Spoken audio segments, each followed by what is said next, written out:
Reach out and pick up the nearest thing to you. A cup of water, maybe. A pen. Your phone resting somewhere near the pillow. Notice, just for a moment, which hand went to get it. For nearly all of you, without a single thought, it was the right one. The right hand signs your name. The right hand turns the doorknob, lifts the spoon, catches the falling glass. It threads the needle and taps the screen and reaches in the dark for the switch. And here is the strange part, the part almost no one ever stops to consider. You have done this 10,000 times today, and you never once decided to. It simply happened. The right hand went first, quietly, the way it always has, the way it did yesterday, and the way it will tomorrow. An invisible habit worn so smooth you cannot even feel it anymore. Now widen the picture. Step back from your own two hands and imagine all the hands in the world tonight, billions of them, folded under blankets, curled around pillows, resting on chests that slowly rise and fall. And if you could somehow ask every one of those people which hand they favour, you would hear the same answer over and over and over again.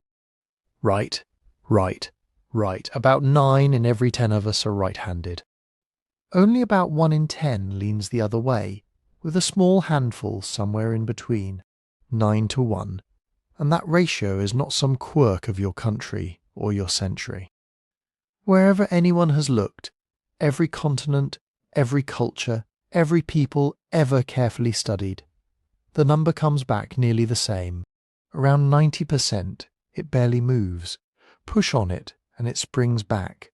As far into the past as we can see, as far across the map as we can travel, humans have leaned to the right.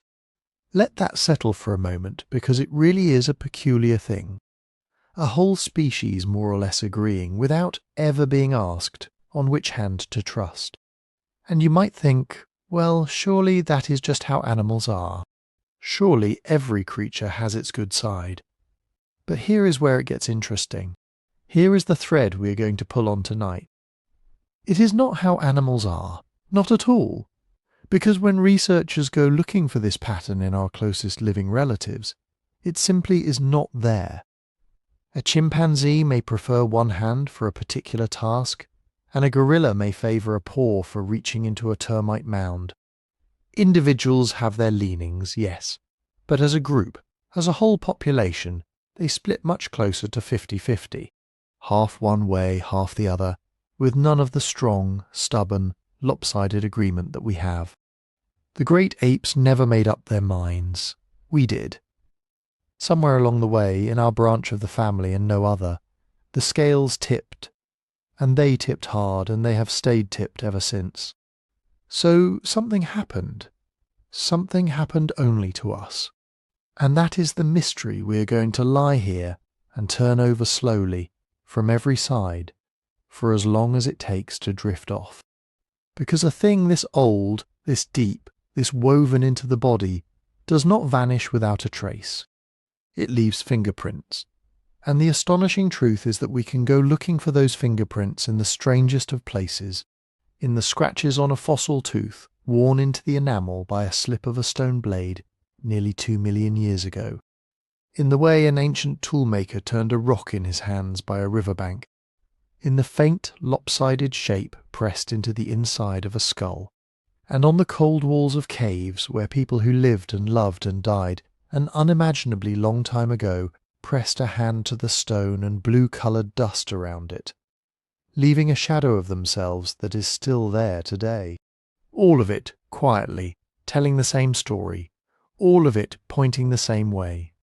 But before we go wandering back into all that deep time, let me ask you something, the way I always like to. Where are you listening from tonight? I find myself wondering every time. Is it late where you are, the small hours, the house gone quiet? Or is it the middle of a grey afternoon and you have simply had enough of the day and want to slip away from it for a while? Tell me down in the comments where you are and what the clock says on your wall, because I love to picture it.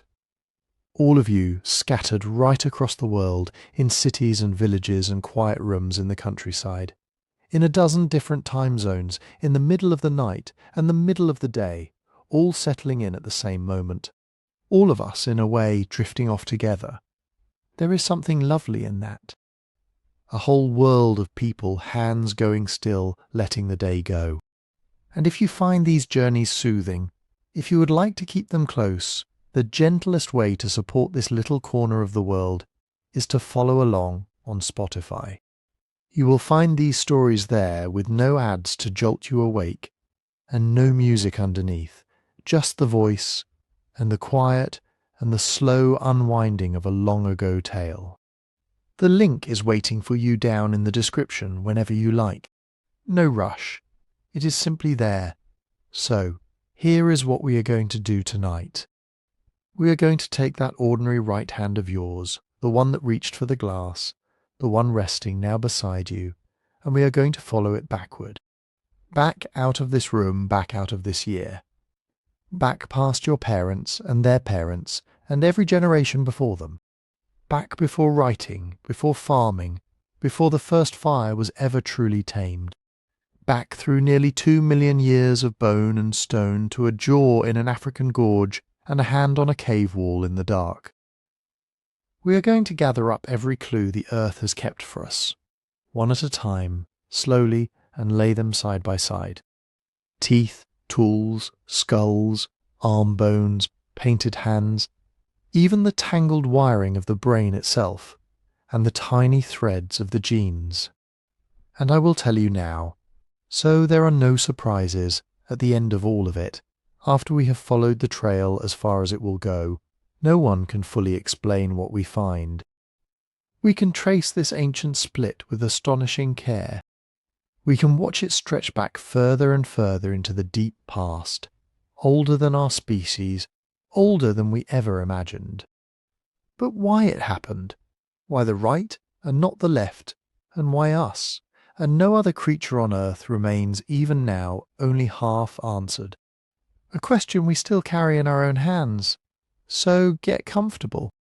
Let that hand grow heavy on the blanket, and let us begin gently at the very beginning. Before we go hunting for this thing in ancient bones and cave walls, it's worth pausing to ask a simple question. The kind of question that sounds almost too obvious to bother with until you actually try to answer it. What is handedness really? What is this thing we're chasing back through 2 million years of deep time? You might think you already know. Handedness is the hand you write with. The hand that holds the pen. The one you'd offer for a handshake. The one that finds the light switch in the dark without being told. And yes, that's the part we notice. But it turns out that the hand is only the most visible corner of something much larger. Something that runs through your whole body, quietly, like a grain running through a piece of wood. Because you don't just have a dominant hand, you almost certainly have a dominant foot too. Think about it for a moment, there in the dark. If a ball rolled toward you right now and you had to kick it, which foot would swing? Most people don't have to think very long. There's a leg that steps up to do the job, and a leg that stays planted to keep you steady. The one that kicks, the one that leads when you climb a stair without thinking. That's your dominant foot. And for most of us, it leans the very same way the hand does. It doesn't stop there. You have a preferred eye. When you line up a camera or peer through a keyhole, or point at a distant star and close one eye to aim, there's an eye your brain trusts to do the aiming. Cover one and then the other, and you can feel it. The way one view sits truer than the other. That's your dominant eye, and astonishingly you even seem to have a favoured ear. The ear you turn toward a quiet voice, the one you lift the phone to almost by reflex. A whole body, gently leaning one way. Not a single hand making a single choice, but a soft, consistent tilt from head to foot. Hand, foot, eye, ear, all of them, more often than not, agreeing on a side. So that's the first surprise. Handedness isn't one thing. It's a whole leaning body, and the hand is just the part that carries a pen. But here's where it gets genuinely strange. Here's the part that has puzzled scientists for a very long time, and the part I want you to hold on to as we drift further into the night. Because the deepest mystery isn't that any one of us has a favoured side. It's that almost all of us have the same one. Let me try to draw that distinction gently, because it's the whole heart of the story. Plenty of animals favour a paw. A cat will reach into a jar with the same paw again and again. A parrot will lift food to its beak with a preferred foot. Even a mouse, given a narrow tube of seed, will tend to reach in with one little hand more than the other. This is common in the animal world. Lots of creatures pick a side. But, and this is the crucial word, they pick as individuals. In a room full of cats, roughly half will favour the left paw and half the right. The preferences are real, but they scatter. They point in every direction at once, like a crowd of people each facing whichever way they happen to be standing. There's no agreement, no shared lean, no sense that the whole species has tipped together toward one side. That agreement, that shared tipping, is the thing that seems to belong almost entirely to us. Around 9 in every 10 humans favour the right hand.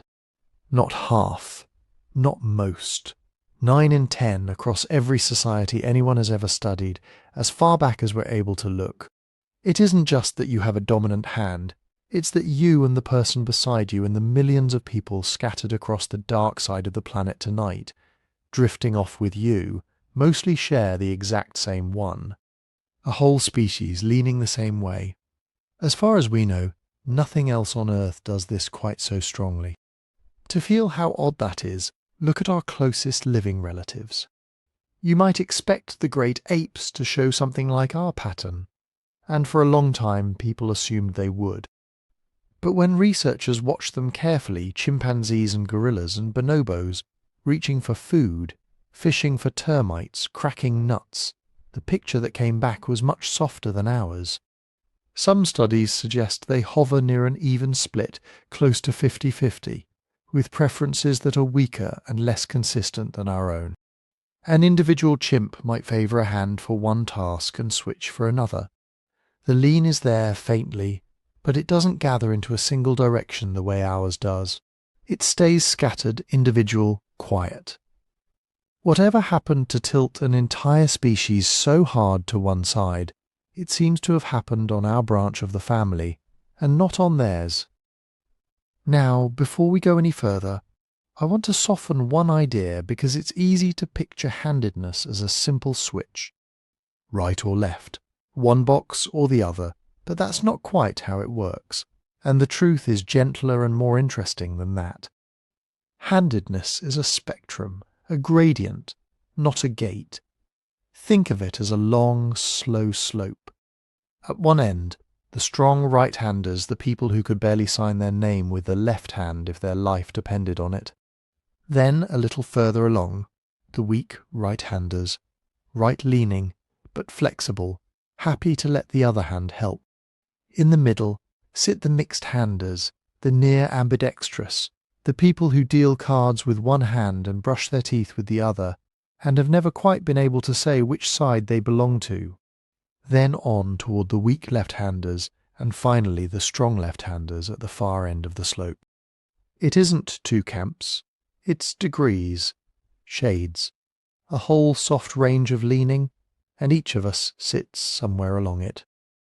Hold on to that idea of a spectrum, because it will matter a great deal later when we go looking for the genes behind all this. If handedness were a simple switch, you might hope to find a simple switch inside us, one gene flipped this way or that. But a gradient asks for a gradient of causes. Keep it in the back of your mind as you sink deeper into the pillow. It'll come back to us, so this is the shape of the thing we're chasing. Not just a hand, but a whole leaning body. Not just an individual quirk, but a signature stamped across an entire species. A soft, consistent, planet-wide tilt to the right that our closest cousins simply don't share. And here is the quiet promise in all of it. The reason we can even hope to follow this trail into the deep past. Because our bias is a whole population signature, because it's shared by so many of us, so consistently it can't help but leave marks. A single left-handed cat leaves no trace on the world, but a whole species that reaches, cuts, strikes, and paints with the same hand, over and over, for hundreds of thousands of years, that leaves fingerprints, in the scratches on ancient teeth, in the flakes struck from stone, in the faint lopsided cast of old skulls, and in the hands pressed to cave walls in the flickering dark. The lean is old, and because it's so widely shared, it is, remarkably, something we can find. As we'll see, it left its fingerprints everywhere. We only have to learn how to read them. So let's ask the question directly, the one that's been quietly gathering behind everything we've said so far. How far back does the lean actually go? We know it's shared by nearly everyone alive tonight. But was it there before us? Before there were any people quite like you and me at all? Before there was such a thing as Homo sapiens, our own particular kind of human, reaching for the fire in the dark? Because that's the strange and wonderful part. When you follow a thread like this backward, you keep expecting it to fray. You expect to reach some morning, some early chapter, where the right-hand tilt simply hasn't shown up yet, where our ancestors are just as evenly split as the apes we talked about a moment ago, favouring this side or that with no pattern at all. And somewhere on that road, you think, the trail will finally run cold. The scratches will stop, the bones will fall silent. And you'll be standing at the edge of the very first day the world tipped gently to the right. So where is that edge? How deep can we actually dig before the evidence gives out? To find out, we have to travel to one particular place on Earth. A long, dry canyon cut into the plains of northern Tanzania in East Africa, called Oldowan Gorge. If there's a single cradle for stories like this one, it's here. Picture a great gash in the land, its walls striped in bands of pale grey and rust and ash, layer stacked on layer, each one a page from a different age of the world.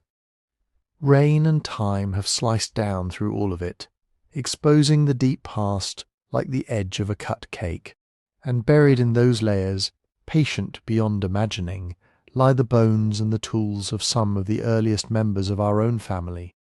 People have been walking this gorge for a century now, eyes down, waiting for the ground to give something up. And one day it gave up a jaw. Not a whole skull, not a skeleton, just an upper jaw.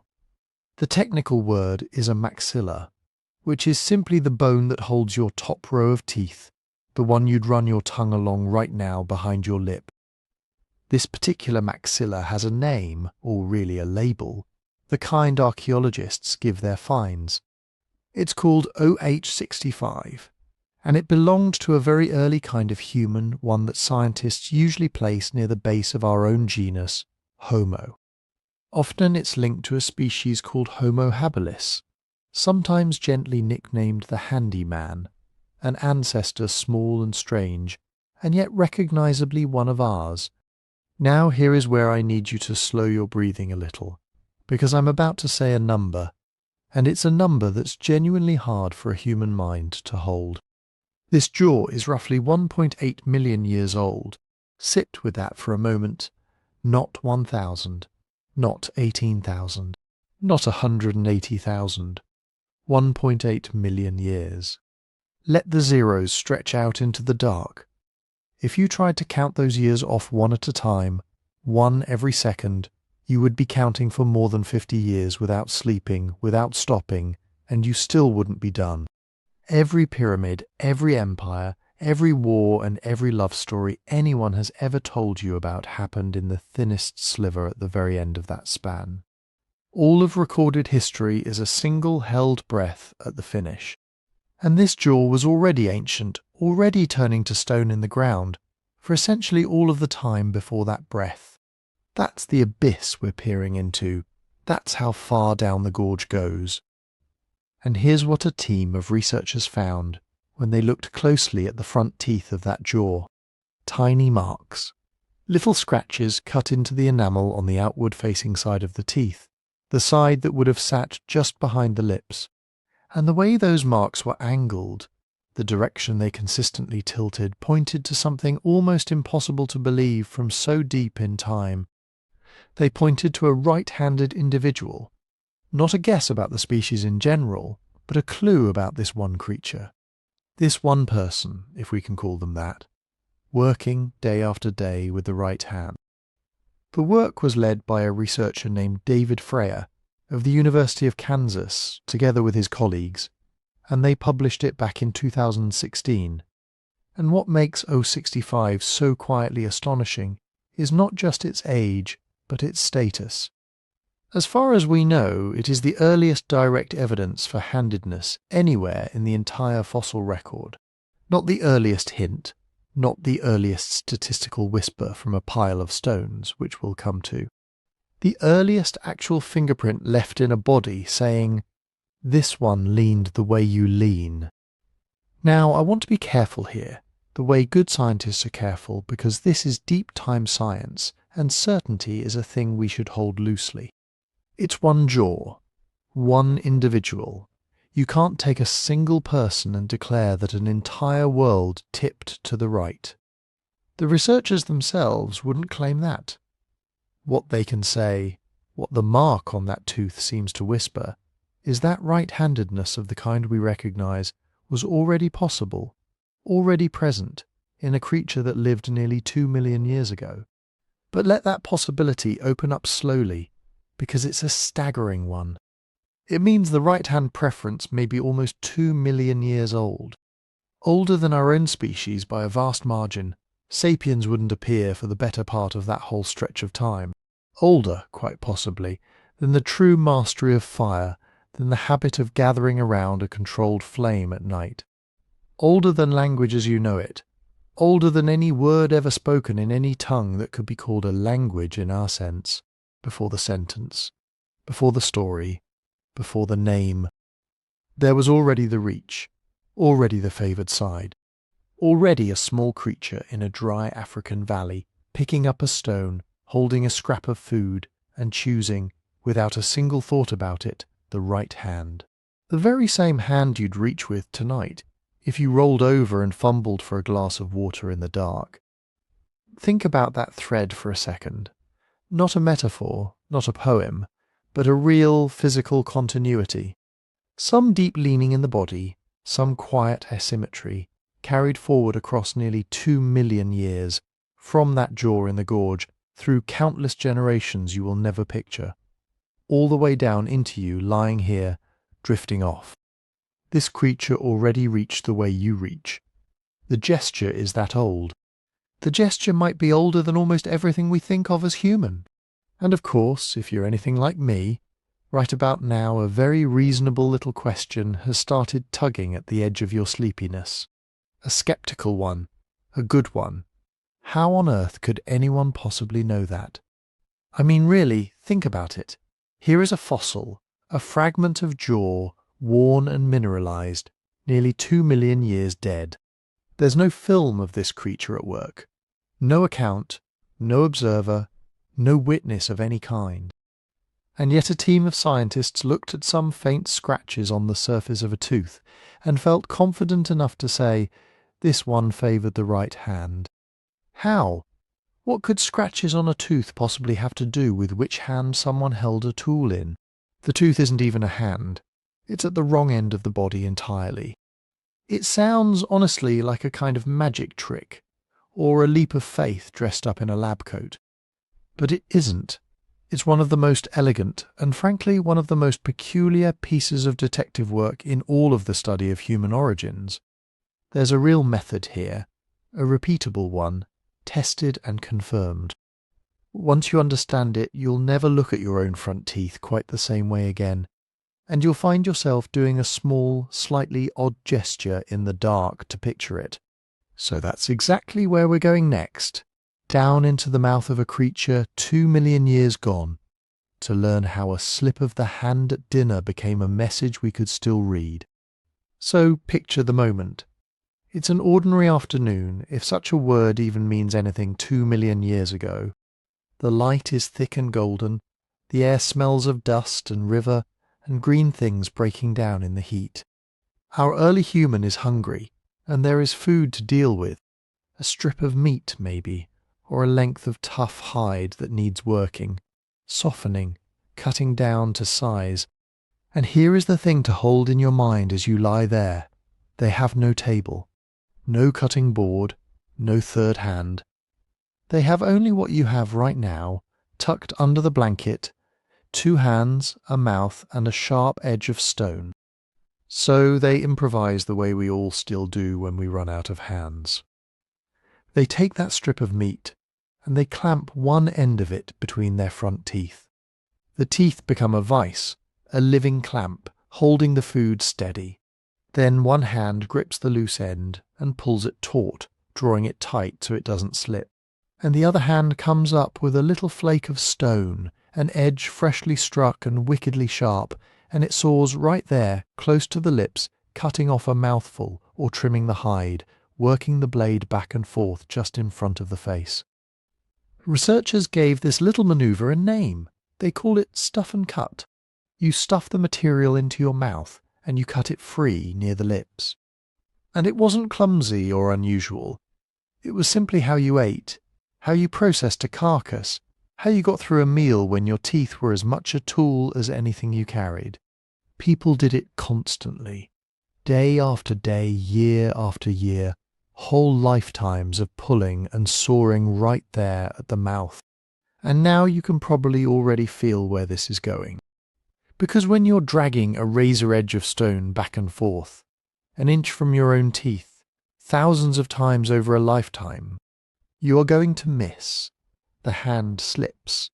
The blade skates past the meat and just for an instant kisses the enamel on the front of a tooth. It's nothing, a tiny scrape. You wouldn't even feel it, wouldn't pause your chewing. But the stone is harder than the tooth and it leaves a mark, a faint scratch drawn across the shining front surface of the enamel. Scientists have a phrase for those marks too. They call them labial striations. Striations just mean scratches, little parallel lines. And labial, that comes from the Latin word for lip, the same root as labial in the way a linguist might use it. So labial striations simply means the scratches on the lip-facing side of your teeth. The front, the part that shows when you smile, not the chewing surface, not the back, but the outward face, exactly where a blade coming in from outside the mouth would graze if it slipped. One scratch means nothing, but over a lifetime of stuff and cut, they gather. Dozens of them, faint and overlapping, etched into the enamel and then frozen there, because enamel doesn't heal and doesn't grow back. And here is the quiet miracle of it. When that mouth finally goes still and the jaw settles into the earth, and 1,000,000 years of dust and stone pressed down on top of it, those little scratches are still there, waiting, holding their angle. Because that's the secret. It isn't the scratches themselves that tell you which hand. Both hands, after all, leave scratches, both slip. If all you had was a scuffed tooth, you'd know only that someone had been cutting near their mouth, and nothing more. No, the thing that carries the message, the part that betrays the working hand, is subtler than that. It's the angle, the tilt, the direction each little line runs across the tooth. Think about how the geometry works, slowly the way you trace a shape in the dark. If you are right-handed, your right hand holds the stone, and it comes across your body, sweeping in from the right side, drawing down and across toward the left as you cut. So every time the blade slips, it scrapes at a consistent slant, leaning one particular way, like the strokes of right-leaning handwriting. Now flip it. A left-hander brings the blade in from the other side entirely, and their scratches lean the opposite way, the exact mirror image. Same behaviour, same teeth, but the hand that held the stone signs its own signature in the tilt of the lines. Right-handers, one direction, left-handers, the reverse. The mouth becomes a page, and the working hand writes on it without ever meaning to. Now, you might be thinking, that's a lovely idea, but how could anyone be sure? Couldn't the scratches just fall any old way? And this is the part I find genuinely reassuring, because the researchers wondered exactly the same thing. So they didn't just guess, they tested it. They took stone tools and dental casts, and they recreated the whole business by hand, cutting, sawing, deliberately doing the stuff, and cut motion, and watching where the slips landed and which way they leaned. And when a right-handed person did it, the scratches tilted the right-handed way over and over. When the motion came from the other side, the mirror pattern appeared again and again. It's repeatable. Do the behavior, get the signal. That's what lifts it out of the realm of a nice story and into the realm of evidence. You can go into a lab today and produce the very same marks, and they come out pointing the way they should. So when David Freyer and his colleagues looked at the front teeth of O65, that ancient jaw from Oldowan, and saw those striations leaning in the right-handed direction, they weren't reading tea leaves. They were reading a mark whose meaning had been checked and rechecked against living hands doing the same slow work. And here's the part that gives the whole thing weight. OH65 is not alone. Those labial striations, those little tilted scratches, they turn up again and again as you move forward through time. On the teeth of later humans. On European hominins from long after Oldowan, the early pre-Neanderthal peoples, and on the Neanderthals themselves. But we'll come back to them, because they have a whole chapter of this story to themselves, and it's worth the wait. For now, just hold the shape of it, a scattering of scratched teeth across hundreds of thousands of years, across different kinds of human in different lands, and the scratches keep leaning the same way. Overwhelmingly the right-handed way, a chain of tiny marks, each one an accident, all of them whispering the same thing. And when you sit with that, it's a strange and gentle thing to marvel at. Because nobody meant to leave a message. There was no monument, no carving, no deliberate record. There was only a hungry creature at the end of a long day, doing the ordinary thing they'd done 10,000 times before, pulling a strip of food tight and cutting off a bite. And their hand slipped, that's all. A small, clumsy human slip. The kind of thing you'd forget before you'd finished chewing. But the enamel remembered. It held that clumsy instant, and the one after it, and the one after that, and it kept them safe through nearly 2 million years of silence. And now, all this time later, we can lean in close and read. In the tilt of those faint lines, something almost unbearably intimate. Not just that a creature lived and ate, but which way its mind and its body were wired together. The dominant hand. The favoured side. The same lean, maybe, that guides your own hand toward the light switch in the dark. A slip of the hand at dinner turned into a permanent word about how someone was made. The gesture didn't vanish, it fossilized. And it was waiting for us, patient as stone, to finally come and understand it. And here's the lovely thing about the deep past. It rarely leaves you just one message. If you're patient and you're lucky, it leaves you two. Written in two completely different hands, so to speak, in two completely different materials. And when those two messages happen to say the same thing, you start to feel something settle in your chest. A quiet click of confidence, because the teeth, for all their strange eloquence, are only one witness. And a single witness in a courtroom this old is never quite enough. So let's leave the teeth behind now and pick up something else, something even older, something you could hold in the palm of your hand. Picture a stone, not a special stone, just a river cobble, smooth and grey, the kind you'd skip across the water without a second thought, rounded by 100,000 years of current, worn to a comfortable heaviness. Now picture an early human sitting cross-legged in the dirt, cradling that cobble in one hand and a second, harder stone in the other. And then, with a short, practised motion, they strike the two together. Tap.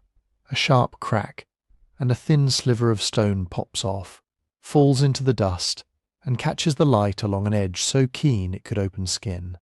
That sliver is a flake, and that flake, plain as it looks, is one of the oldest things our kind ever made on purpose.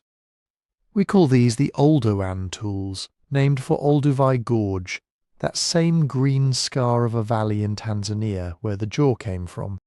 There's nothing fancy here, no polish, no shape carved lovingly over hours. Just a core, which is the mother stone the flakes come off of, and the flakes themselves, which are the working blades. Struck, gathered, used, dropped. And this simple act of knocking one stone against another to peel off a cutting edge, this has a name too. Napping. Say it slowly. It sounds like the thing it describes. A small, dry, tapping word. Now, why would a heap of ancient stone chips have anything to say about which hand someone favoured? That was the question a researcher named Nicholas Toth started turning over decades ago. And his insight was so simple and so human that once you hear it, you can almost feel it in your own hands.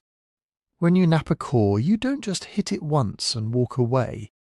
You work your way around it. You strike a flake, then you turn the core a little, and strike again, and turn, and strike, chasing the good edge around the stone. And here's the thing. If you're right-handed, the way you hold the core in your left hand and turn it, and the way you swing the hammerstone in your right, they nudge you into a habit. You tend to rotate the core in one consistent direction, not because anyone taught you to, just because that's the way the body wants to move when the right hand is doing the delicate striking. And that habit, that gentle rotational drift, leaves a faint fingerprint on the flakes that come off. Think about the outside of that river cobble. It's covered in a kind of weathered skin, a dull, crusty surface worn smooth by water and time. Nappers call that the cortex. As you work around the core in your favoured direction, the flakes you strike carry that leftover skin on one side more often than the other. The orientation of the strikes leans a certain way. It's subtle, almost invisible, but over many, many flakes, the lean starts to show. So Toth did something wonderfully patient. He took ancient Oldowan flakes, real ones, struck by hands that turned to dust well over 1 million years ago, and he looked at which way that faint bias pointed, and he found a tilt, a lean toward the pattern a right-hander would leave. In his sample it came out to something like 56% one way, 44% the other. Now, sit with those numbers for a moment, because they matter, and they matter partly for how modest they are. 56 to 44 is not a landslide. It is not the stones shouting. It's barely more than a whisper. If you flipped a coin a handful of times, you might get a split like that by pure chance. And this is exactly where we have to be careful and honest, and a little humble. Because napping signals are statistical. That's the whole heart of it. What does that actually mean, statistical? It means no single flake will ever tell you anything. Pick up one flake, one lonely sliver of stone, and it is silent. A right-hander could easily have made it. So could a left-hander. So could a right-hander having an off day, turning the core the wrong way for no reason at all.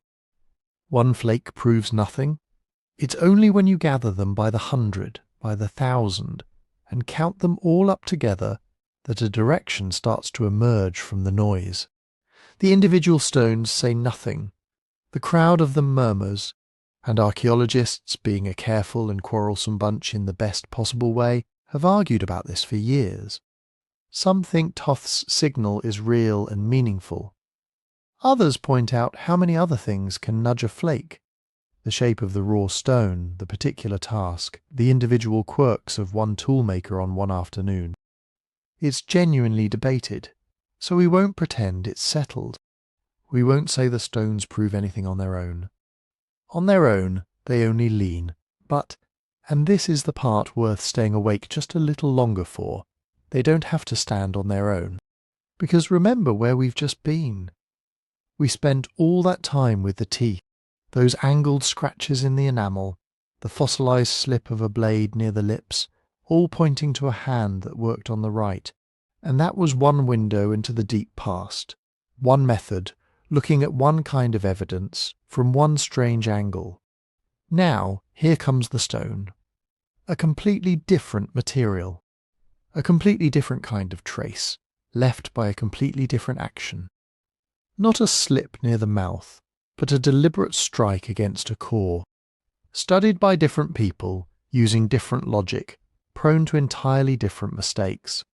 Two windows that have nothing to do with each other. Two witnesses who never met, who speak different languages, who don't even know the other one is in the room, and they say the same thing. That's the moment the hair stands up a little. Because when two independent methods that could each be wrong in their own separate ways, happen to agree, the signal gets sturdier. It's much harder to explain away. A flaw in how you read teeth wouldn't also sneak into how you count flakes. A bias in the stones wouldn't tidily match a bias in the enamel by accident. When the errors are unrelated, but the answer is the same, you start to trust the answer. Not completely. Never completely. Not in science this old. But more, meaningfully more, the teeth lean right. The stones lean right, deep, deep in time, both of them, quietly nodding in the same direction. And so we can let the argument rest there, gently unfinished, but leaning. Not a proof, a convergence. Two faint voices from nearly 2 million years ago, saying the same soft word. So let this be the picture you carry down into sleep tonight. It's morning, somewhere warm, a very long time ago. There's a stream nearby, low and slow over pale stones, catching the early light. And there's someone sitting beside it. One of us, more or less. Not thinking about any of this, of course. Not thinking about being remembered. Just working. A cobble balanced in the left hand, turned this way and that, and a hammerstone in the right, coming down in that small, sure, practiced motion. Tap, a flake falls. Turn the stone, tap, another. Turning it always the same way, without noticing, without a name for it, already favouring the very side you favour. The same side that reached for the light switch tonight. The same side that will reach for it in the morning. A gesture that old. A lean that patient. Tap, tap. And the water just keeps moving. Watch those hands a moment longer before we leave the stream. The stone turns, the wrist rolls, the strike lands just so. There's nothing hurried about it. It's the kind of skill that lives below thought. The way you butter toast without looking. The way your fingers find the light switch in the dark. And that's the thing worth holding on to as the light comes up over the water. A movement that practiced, that automatic, isn't really coming from the hand at all. The hand is only the end of the line. Somewhere behind those eyes in the soft grey folds packed inside the skull, something is doing the steering. So let's follow the signal inward. From the hand to the brain that drives it, to the bone that once wrapped around that brain and, in its own quiet way, remembers its shape. Because here is a strange and lovely fact. A skull is not just a hard box. On the inside, along its curved inner wall, it carries a faint impression of the brain that once pressed against it for a lifetime. The brain is soft, and it fills its case snugly, and over years it leaves the gentlest of imprints on the bone, the ridges, the grooves, the swell of one region, the dip of another. And that means that if you take an old fossil skull and you fill the empty inside with something that sets, or nowadays if you simply scan it and let a computer pour a virtual filling into that hollow, what comes out is a rough model of the outer surface of a brain that stopped thinking hundreds of thousands of years ago. Researchers have a plain name for this. They call it an endocast, an inside cast, a ghost of a brain read from the walls of the room it used to live in. Now you might imagine a brain as a tidy, symmetrical thing. Two matching halves, left and right, mirror images, like two walnut halves pressed together. That's the picture we carry. But it isn't quite true. Human brains are subtly lopsided. Not dramatically, not in a way you'd ever feel. But if you measure carefully, there's a gentle diagonal twist to the whole organ, and researchers actually have a word for it. They call it the torque. Picture a cloth being wrung out, just slightly, just once, that faint spiral. In most people, the twist runs a particular way. The right front of the brain bulges a little further forward than the left front does, and at the back it flips. The left rear of the brain, the region called the occipital area, down toward the base of your skull, pushes a little further back than the right does. Front right forward, back left back, a soft diagonal lean built into the whole thing. Those little protrusions, the bit that bulges forward on one side and backward on the other, have a name too. They're called patelias. It's a quiet, almost botanical word for a very physical fact. One corner of the brain reaches out a touch beyond its opposite number, like a petal that opens slightly wider than the rest.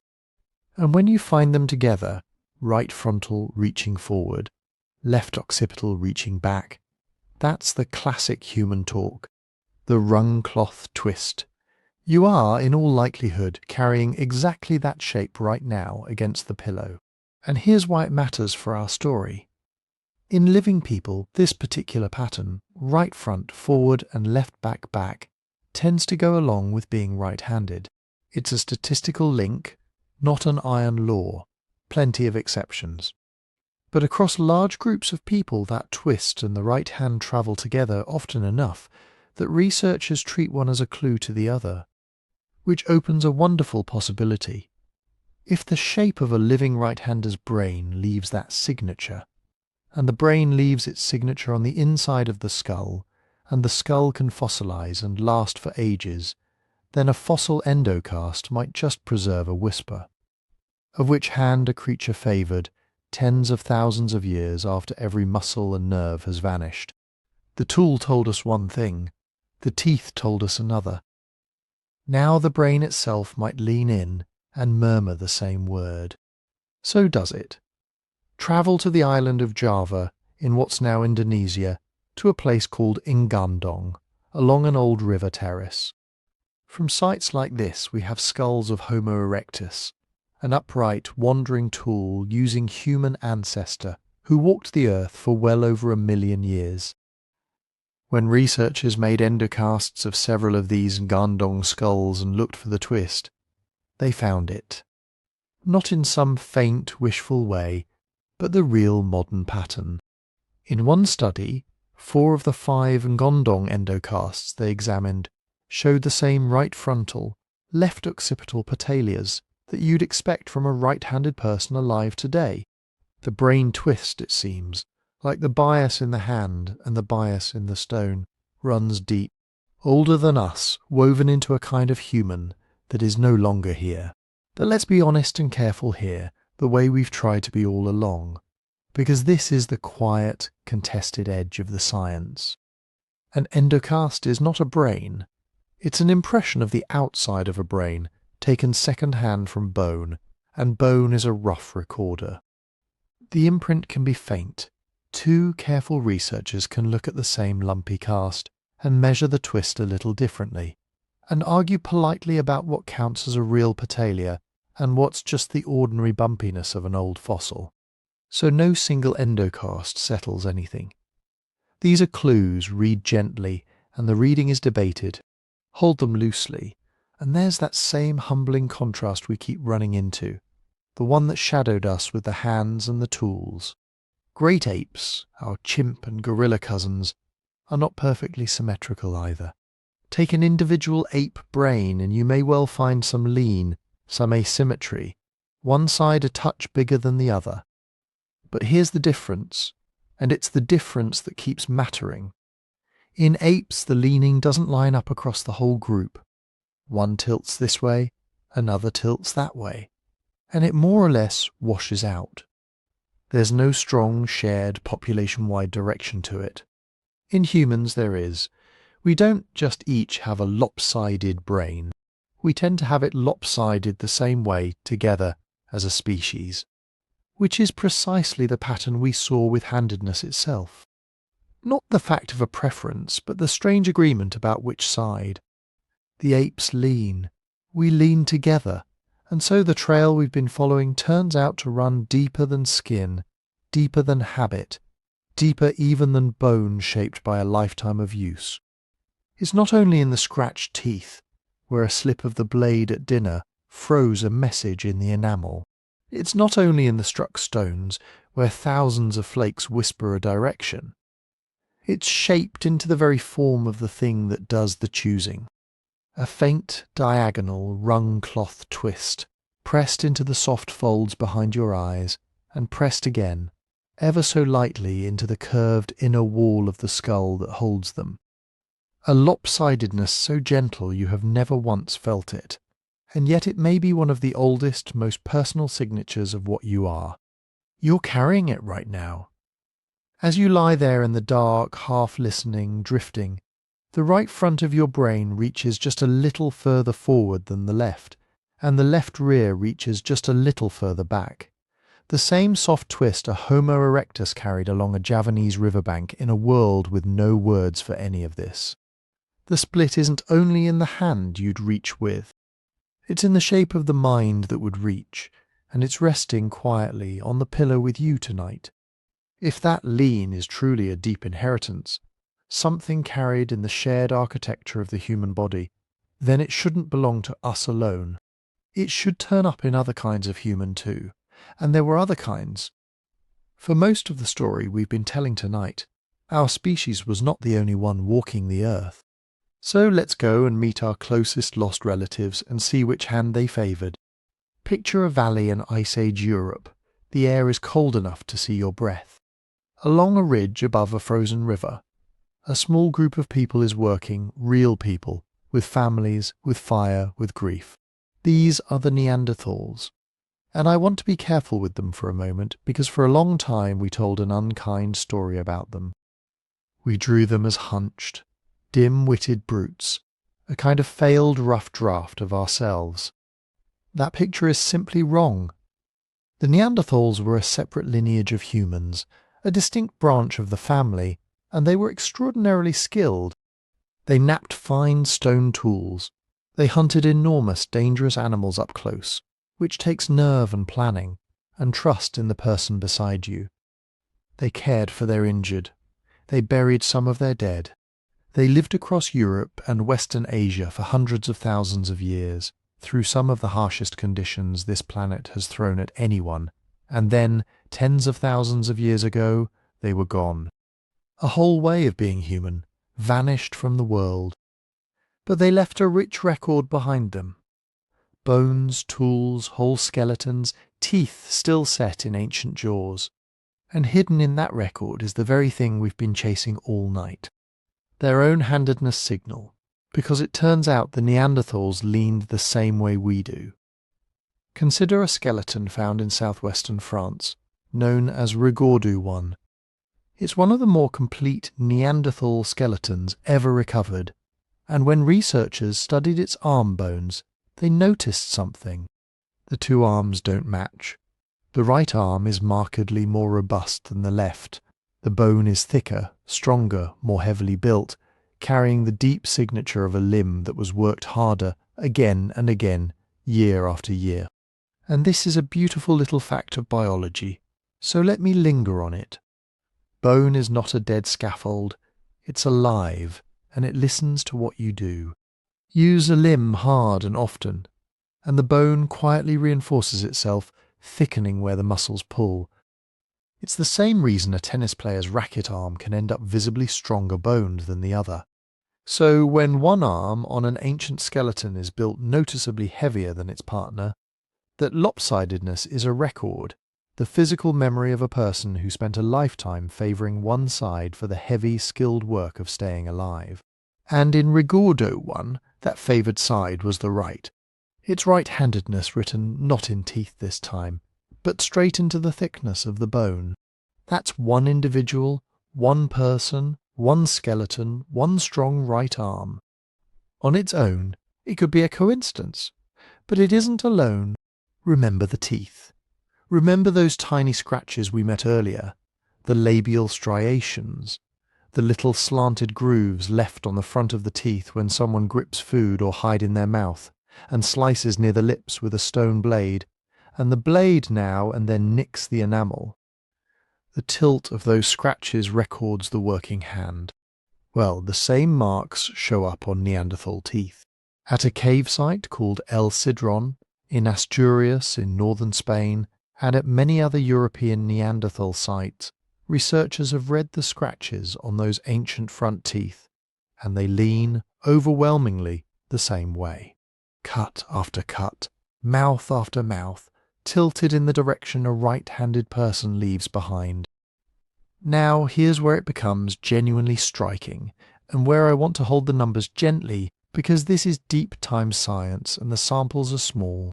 But when researchers gather up the Neanderthals they can actually test, the ones with teeth clear enough to read, the arms complete enough to measure, the right-handed majority they find looks remarkably close to our own, close to that stubborn 90% we opened with.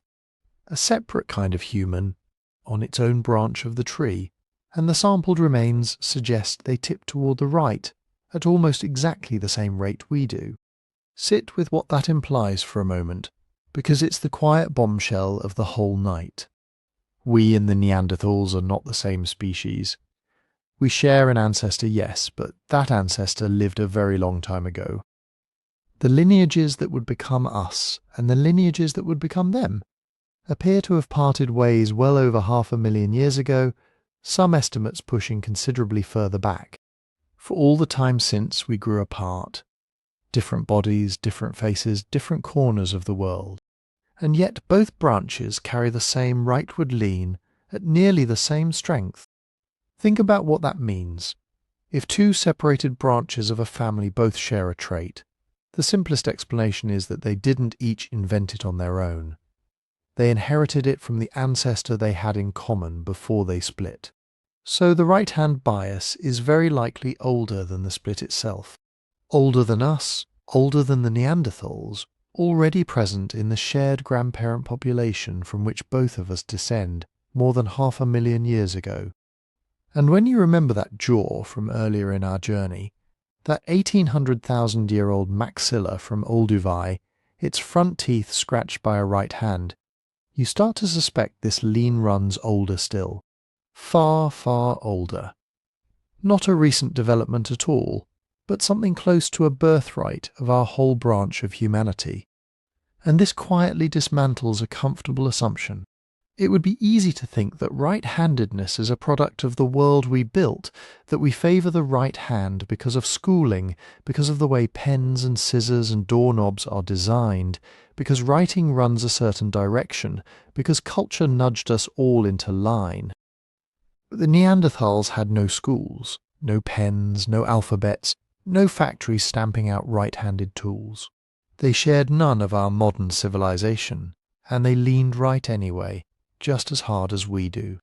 So whatever tips the human hand to the right, it was already there long before culture, long before writing, long before cities, already there before we and the Neanderthals ever became two different kinds of people. It isn't a habit the modern world taught us.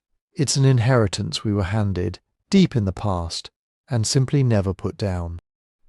There's something tender in that, I think, and something a little haunting, and it's a good thought to rest on tonight. The Neanderthals are gone. They have been gone from the earth for tens of thousands of years, an entire people, an entire way of being human, faded out of the world so completely that for a long while we didn't even know they'd been here.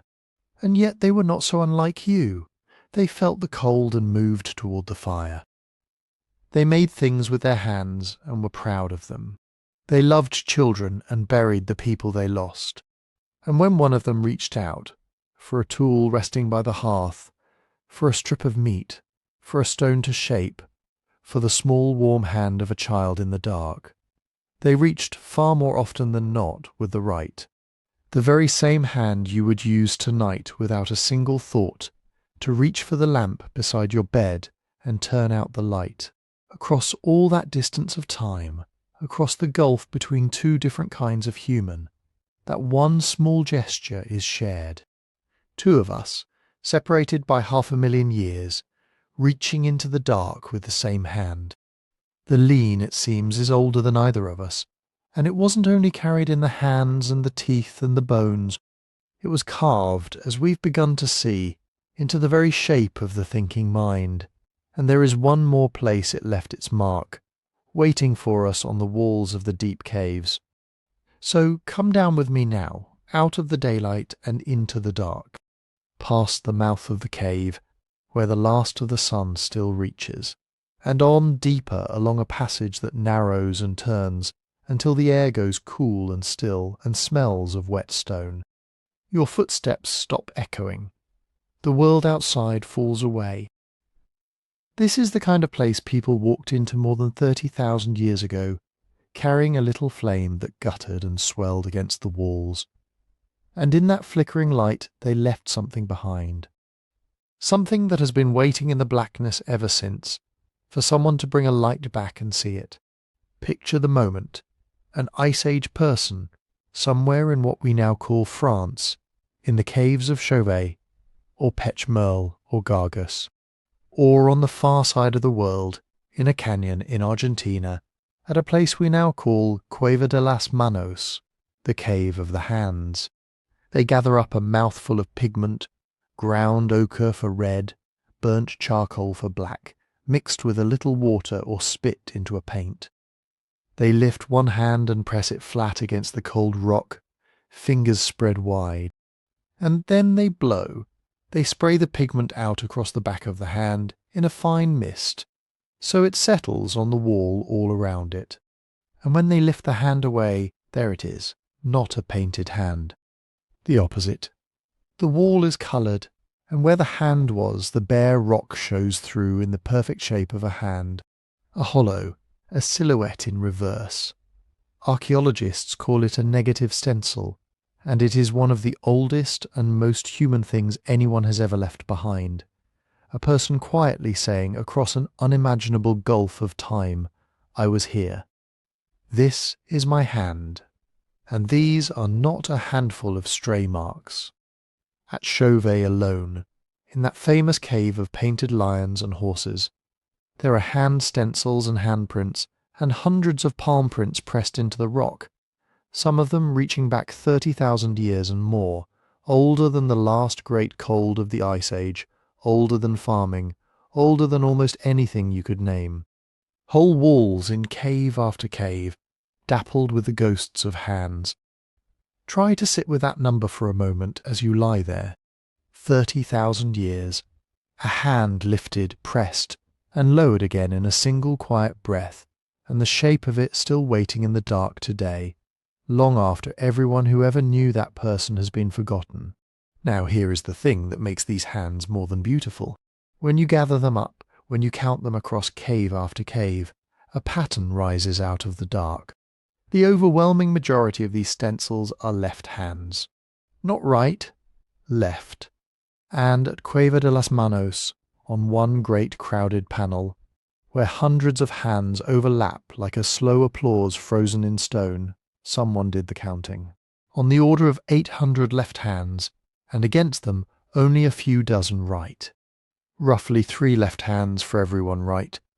That same lopsidedness turns up again and again, at site after site, on wall after wall, separated by continents and thousands of years.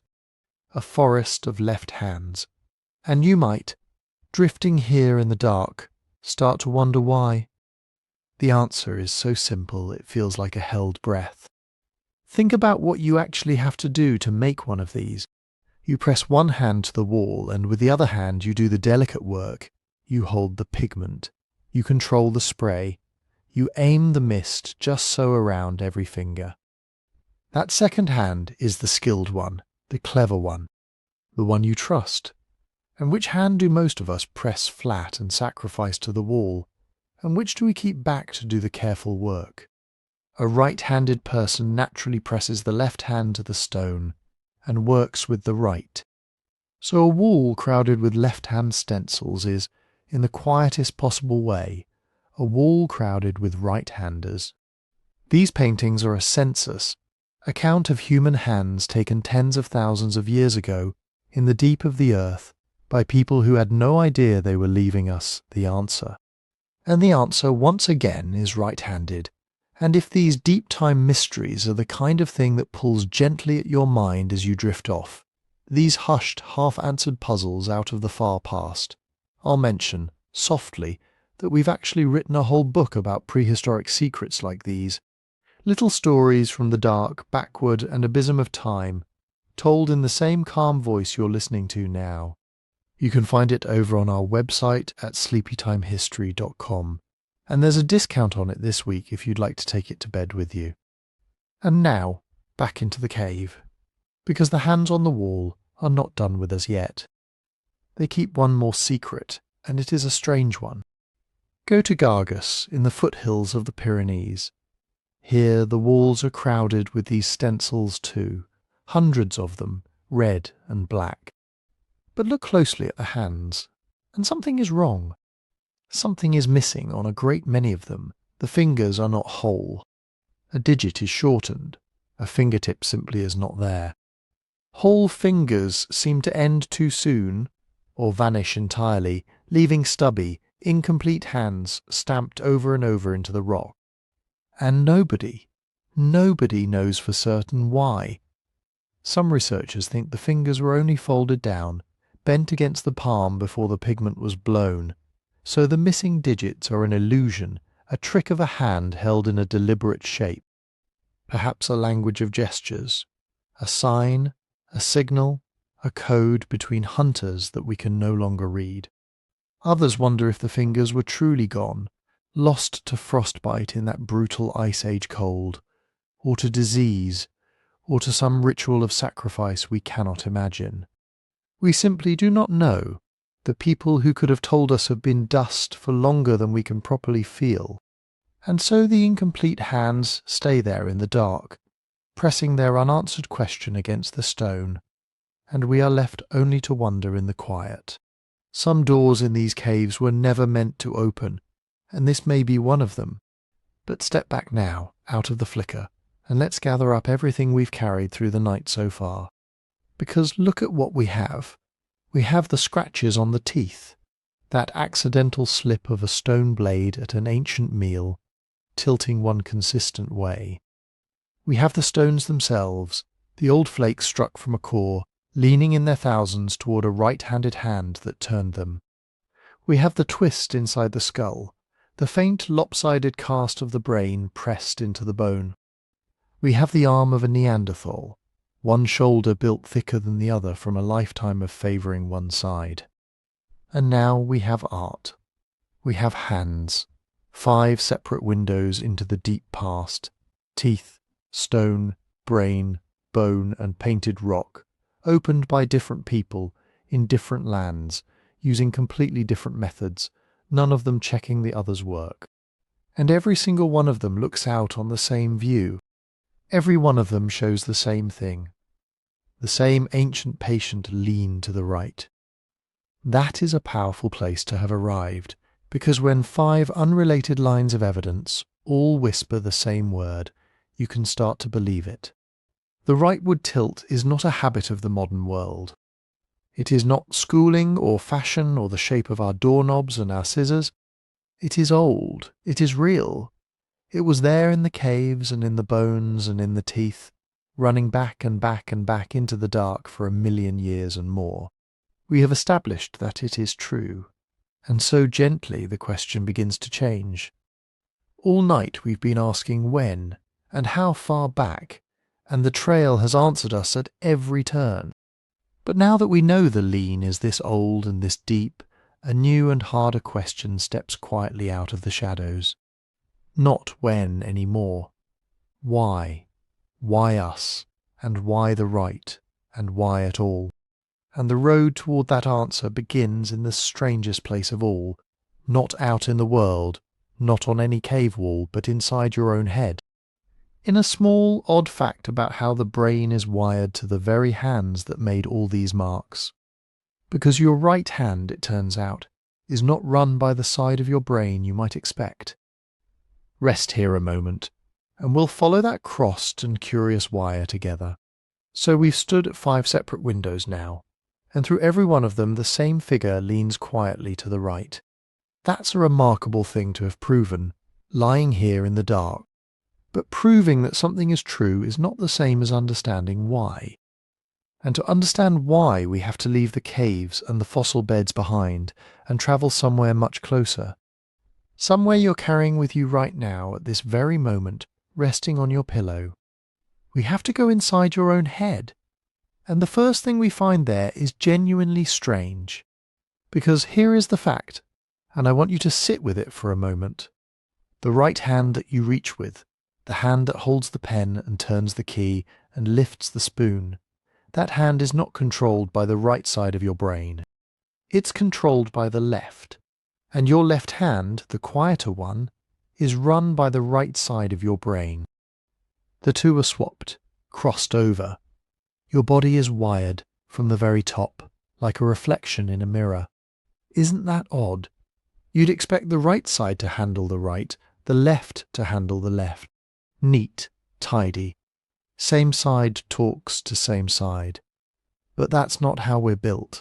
Somewhere between the thought and the movement, the wires cross the midline and come out on the wrong side. The half of your brain sitting above your right ear is, right now, minding the hand on your left. And the half above your left ear is minding your right. Try it, if you like, in the quiet. Wiggle the fingers of your right hand, just barely, just enough to feel them stir against the sheet.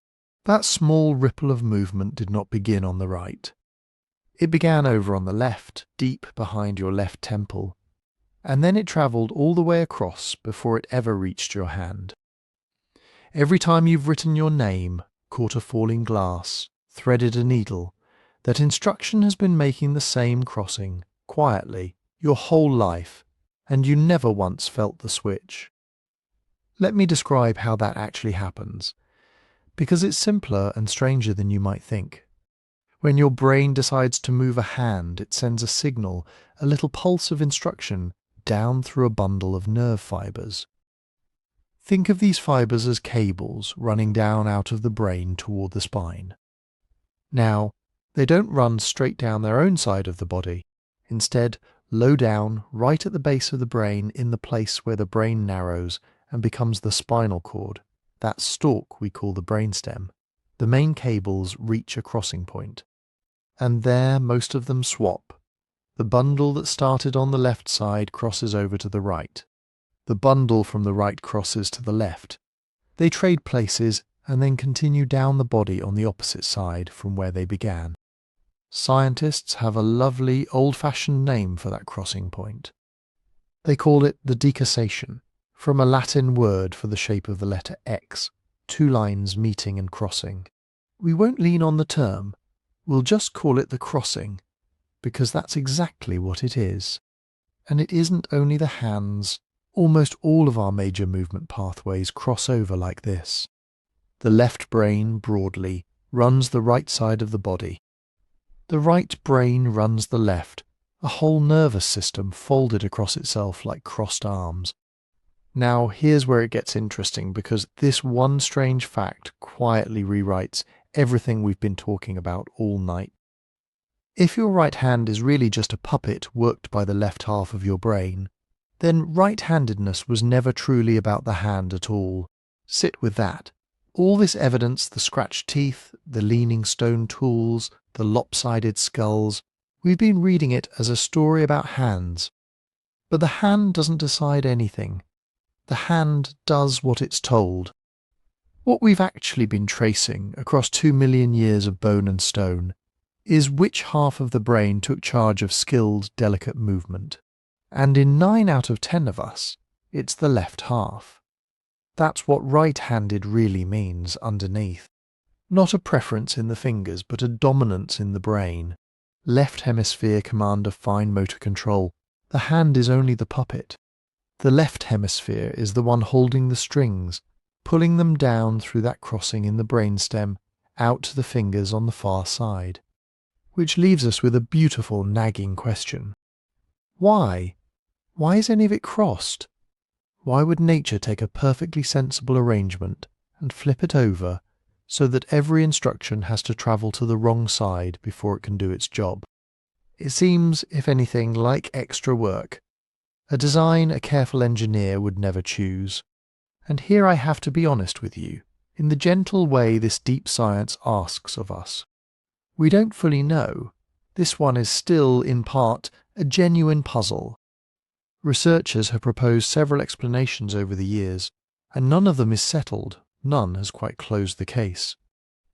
But there's a leading idea, and it's a strange and lovely one, so let me offer it softly.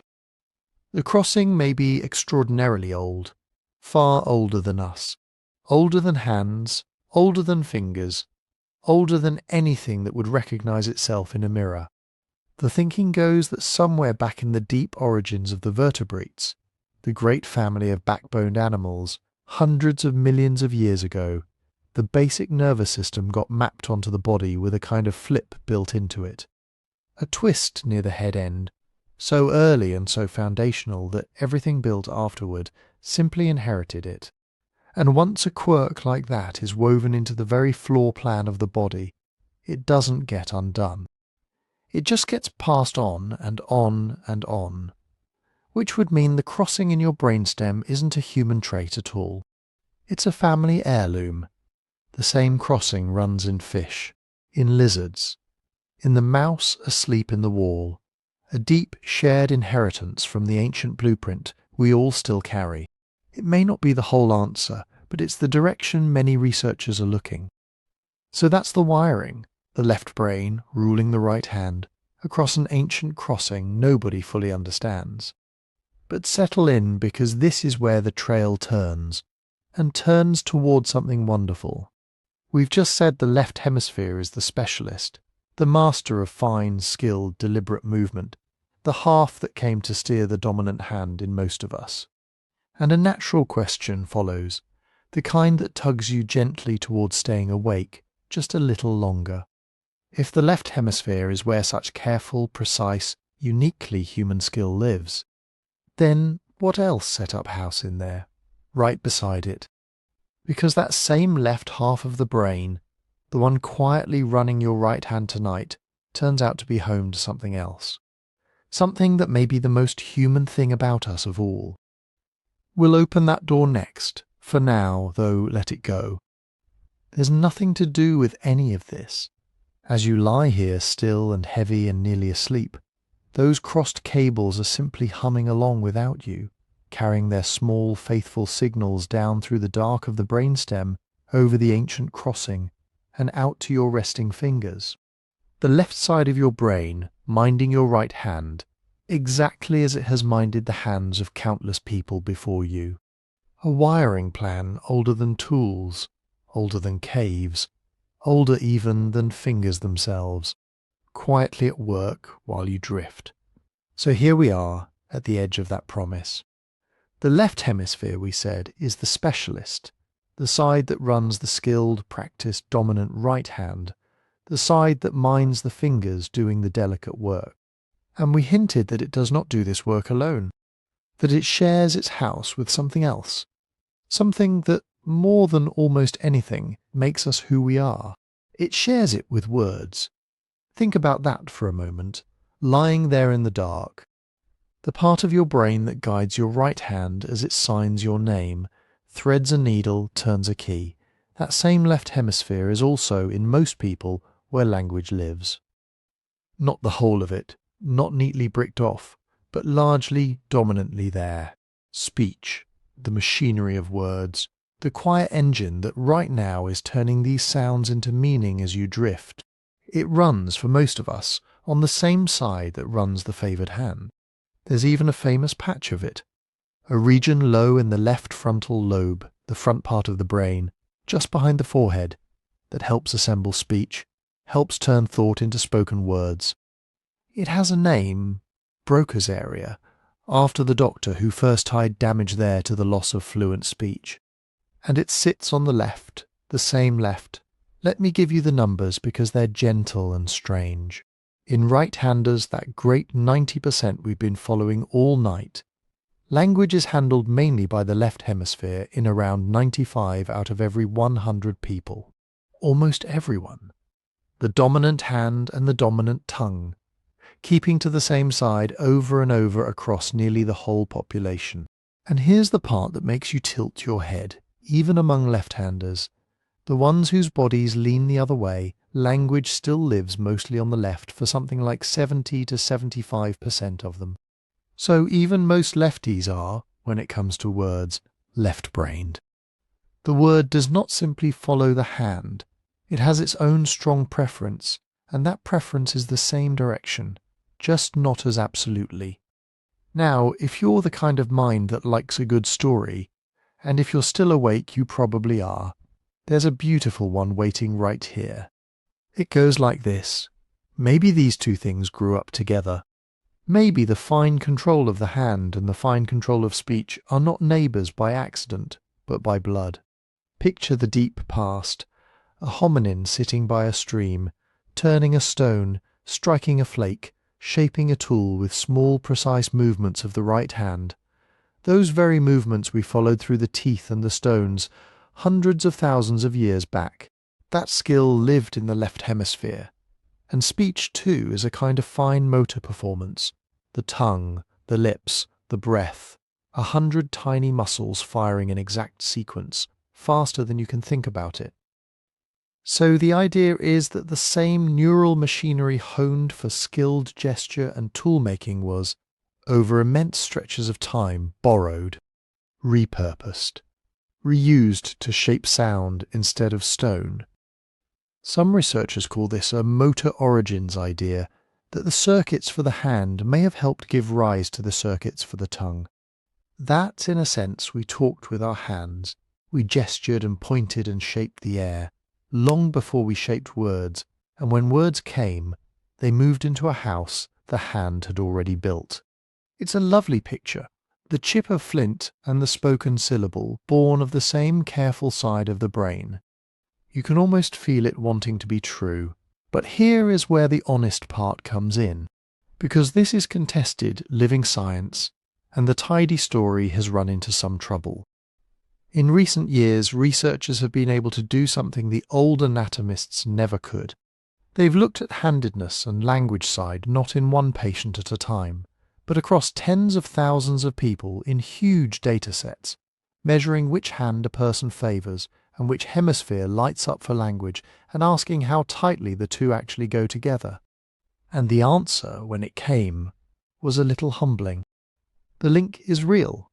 It is genuinely there, but it is surprisingly weak. Handedness, it turns out, explains only a tiny sliver of the variation in which side does your language. A thin thread, not a rope. Knowing which hand someone writes with tells you very little about which hemisphere holds their words. The two are related, yes, but they are not the same switch. One does not simply throw the other. You can be strongly right-handed and left-lateralized for speech, which is the common case, but the connection between those two facts is far looser than the neat story wants it to be. They lean the same way far more often than chance would allow. And yet most of the time they lean for reasons we can't fully trace to each other. And there's a deeper nuance, one that makes the whole thing shimmer a little. It may be that handedness, the preference for manipulating objects, for gripping the stone, wielding the tool, holding the pen, is simply a different thing from the lateralization of communicative gesture, the waving and pointing and shaping that shades into language. Those two may not ride on the same neural system at all. The hand that does work and the hand that talks may be governed by different circuits, tilting the same direction, but for their own separate reasons. So the clean equation we were tempted by, the hand hemisphere equals the language hemisphere, is too simple. The picture underneath is subtler and honestly stranger, which leaves us not with an answer, but with a better question. And I think that's the more beautiful place to be. Maybe the hand and the word are not twins, born together from a single cause, one giving rise to the other in a straight, clean line. Maybe they're something more like cousins. Cousins raised in the same house, sharing a side, sharing a long history, sharing perhaps some of the same deep family resemblance, but each with a life of its own. We can see them, again and again, leaning the same way, far more often than any coin flip would predict. The right hand and the speaking left brain keeping company down the generations. We just can't yet say, with any honesty, exactly why, whether one shaped the other, or whether both were shaped by something older still, some deeper tilt in how we're built that expresses itself now in the hand, now in the tongue. There's a quiet wonder in not knowing, in sitting with the fact that the two most human things about you, the hand that makes and the mouth that speaks, keep to the same side of your skull, night after night, life after life, and that we've noticed the pattern for well over a century and still can't fully explain it. The story we wanted was too tidy. The truth is looser and richer and not yet finished. But notice what's begun to happen as we've gone deeper. We started with hands, then we followed the hands into the brain, into the crossed wiring, into this strange left-leaning company the hand keeps with language. And each step has taken us further inward, from the tool to the hemisphere, from the hemisphere towards something even smaller and more fundamental. Because behind all of this, behind which hand and which side and which history, there's a question we haven't touched yet. Why you, specifically? Why your hand, and not some other? And to reach for that, we have to go all the way down, down past the brain, past the wiring, into the tiny coiled instructions written in every cell of you, into the search for something people have hunted for a long time, a gene, and for a long time that was the dream, one gene, a single tidy instruction handed down from a parent like the colour of your eyes, quietly deciding whether you'd reach with the left or the right. It's such a satisfying idea. You can almost picture it, a little switch tucked somewhere in the coil of your DNA, flipped one way in most of us, the other way in a rare few. If your grandmother was left-handed, well, there it is. The gene, travelling down the generations, surfacing again in you. But that switch was never found. People looked. For decades, geneticists went hunting for the single left-handed gene, combing through family trees, comparing parents and children, sequencing what they could, and it simply wasn't there. Not because they missed it, because it doesn't exist. There is no one gene for handedness, in the same way there's no one gene for how tall you are or how your face is shaped. Instead, handedness turns out to be what scientists call polygenic, and that word just means many genes. Not one loud voice, but a whole quiet crowd. Dozens of genes, maybe more, each one nudging the odds a little. A tiny push this way, a tiny push that way, none of them deciding on its own. Each one just leaning on the scale by a feather's weight, and the sum of all those feathers is the hand you're resting on the pillow right now. And here's the part that surprises almost everyone. Even added all together, the genes don't explain very much. When researchers measure how much of the variation in handedness comes down to inheritance, a quantity they call heritability, just a way of asking how much of the difference between people is written in their DNA, the answer is only about a quarter, around 25%, which means the other 3/4 of the story isn't in your genes at all. It's somewhere else. It's in the long, strange months in the womb. It's in development, in the way your growing body folded and settled and made 1,000 small choices before you were born. It's in chance, pure, ordinary chance. Let that one settle for a moment, because it's stranger than it sounds. Take identical twins, two people who began as a single cell, sharing every last letter of their DNA, as genetically alike as two humans can possibly be. And yet you can find pairs of identical twins where one favours the right hand and the other favours the left. Same genes, same parents, same house, different hands. Whatever tipped them apart, it wasn't written in the code they share. It happened later, in the quiet, in the growing, a coin that landed differently for each of them before either had a name. So the genes are only a small part, but they are a real part, and the ones we've found are stranger and more beautiful than a simple switch would ever have been. Take one of the first to be flagged, a gene with the unlovely name, PCSK6. What's remarkable about it isn't handedness directly, it's what else it does. PCSK6 is tangled up in the machinery that sets up the body's left-right axis very, very early. The axis just being the invisible line down your middle that sorts your body into a left side and a right side. This is deep, ancient signalling happening in the first days and weeks of an embryo, long before there's anything you'd recognize as a person. Part of that signalling involves a molecule called nodal. Think of it as one of the earliest messengers that whispers to the developing body which way is which. The same conversation that helps decide which side your heart will sit on, which side your stomach goes and your liver. And PCSK6 helps switch that messenger on. Interestingly, some studies tie it less to which hand you favour and more to how strongly you favour it, the degree of your handedness, whether you're firmly one-sided or somewhere nearer the middle. And then there's a newer clue, one that only came into focus recently, when scientists gained the ability to read through huge numbers of people's genes looking for the rare, unusual variants, the uncommon spelling changes that most of us don't carry. When they did that, a certain family of genes kept surfacing among left-handers, genes for tubulins. And to see why that's astonishing, you need to know what a tubulin is, so let me tell you plainly. Tubulins are the proteins that build microtubules. And a microtubule is one of the most important little things inside you that you've never thought about.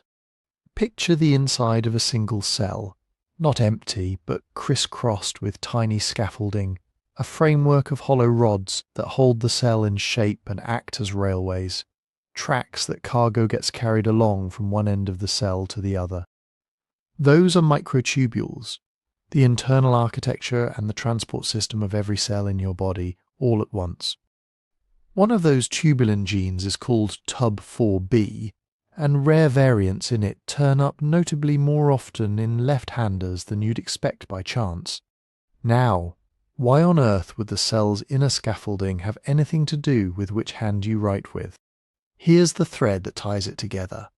Those same microtubules also build cilia, and cilia are tiny hair-like structures that stick out from the surface of certain cells and wave or beat back and forth. And in the very early embryo, a patch of these little cilia does something quietly miraculous. They beat together, all leaning the same way, and they stir the fluid around them in one consistent direction. That gentle one-way current is one of the first things that tells the growing body which side is left and which is right. It's how the asymmetry gets set, so if the scaffolding that builds those cilia is slightly different, the whole left-right sorting might tilt with it. And this is the big, beautiful picture that these threads are starting to draw. The very same deep biology that decides which side of your chest your heart beats on may also be the biology that tilts which hand you reach with. Handedness might not be its own separate thing at all.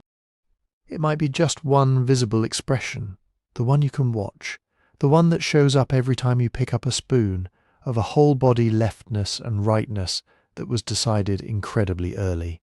Before you had fingers to prefer, before you were recognizably you.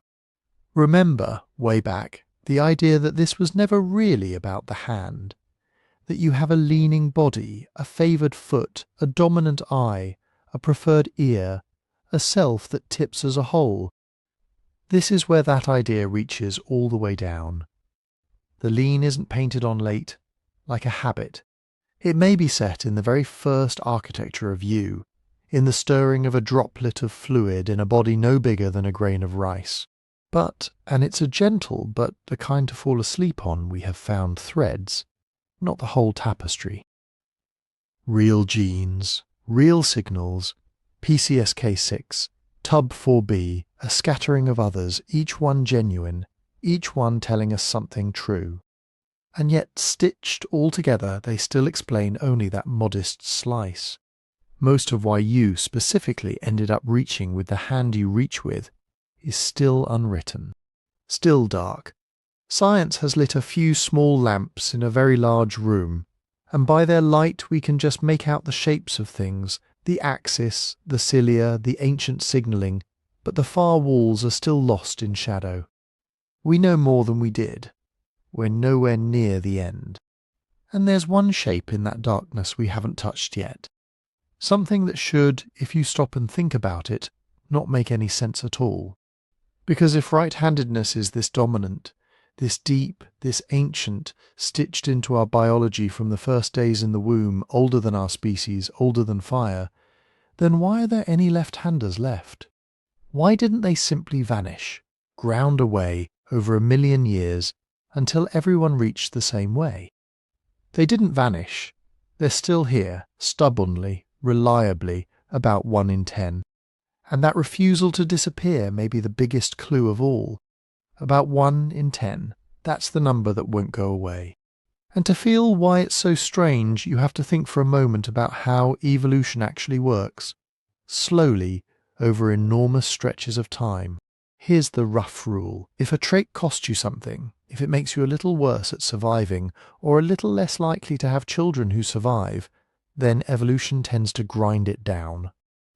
Not overnight, not in a lifetime, but over thousands of generations, the disadvantaged version quietly becomes rarer and rarer until one day it's almost gone. Given enough time, a real handicap gets erased, and we are not short on time here. We've already followed this right hand lean back nearly 2 million years, older than our species, older than fire mastered, older than words as we know them. 1,000,000 years and more is an ocean of generations. That is more than enough time to wash left-handedness away completely, if it were simply a mistake, simply the losing side of a coin. And yet it holds, not flickering, not fading, roughly 1 in 10, steady as a heartbeat, in culture after culture, in age after age, wherever you're allowed to count it honestly. When something refuses to disappear like that, when it sits at the same stubborn share across the whole world and across the deep past, it usually means something is holding it there. A door isn't staying open by accident. Someone or something has a hand against it. So what could be holding the door? The leading answer is strange and a little thrilling, and it's called the fighting hypothesis. Let it unfold slowly. Picture a world, the world of our ancestors, where nearly everyone is right-handed. You grow up in that world. You wrestle your brothers. You spar. You train. You fight.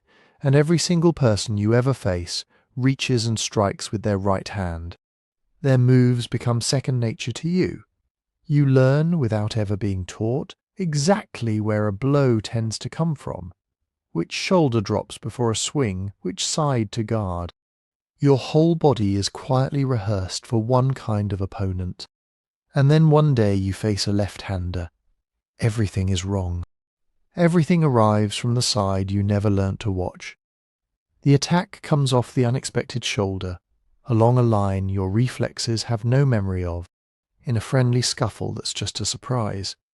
But in real close combat, in a duel with sharpened stone or bone, in the kind of fight where a single unguarded instant is the difference between walking away and not, that surprise is a genuine edge.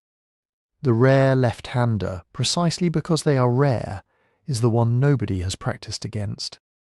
And so, in a world that settles its arguments with fists and blades, being the odd one out could actually help you survive and win, and go on to have children who carry that same rare wiring. Now, here is the beautiful part, the part that makes the whole thing balance. Notice that this advantage depends entirely on being rare. It only works because left-handers are unusual, because right-handers so seldom meet one that they never learn the counter. So imagine what happens if lefties start winning and multiplying, and their share creeps up. 10%, 20, 30. Suddenly, a right-hander faces left-handers often. Suddenly, those unexpected angles aren't unexpected anymore. Everyone has sparred against southpaws. Everyone knows the moves. The surprise wears off, and the moment the surprise is gone, so is the advantage, which means left-handedness can never take over. The very success that would make it common is the thing that destroys its edge. It's self-limiting. Push the share too high, and the benefit collapses, and it drifts back down. Let it fall too low and rare fighters win again, and it climbs back up. It settles gently at some low but stable slice of the population, held in place from both sides. Scientists have a name for this kind of seesaw, where a trait wins only as long as it stays rare, and loses its power the moment it becomes common. They call it negative frequency dependent selection. The clumsy phrase hides a simple idea: rare beats common, until rare stops being rare, and then the whole thing balances. Now, this is deep time reasoning, and we can't climb into a time machine to watch two ancestors duel. But we can look for echoes of it, and there's one that's hard to ignore. Look at where left-handers turn up today in unusual numbers. It's in the interactive combat-like contests, the ones where you win by surprising a single opponent, face-to-face, under pressure, with no time to think. Boxing, fencing, baseball pitching, tennis, cricket bowling. In these sports, left-handers appear far more often than their roughly 1 in 10 share of the population would predict. The southpaw in the ring, the left-handed pitcher, the awkward fencer, all of them living off the same old advantage, the opponent who has trained 1,000 hours against righties and only a handful against them.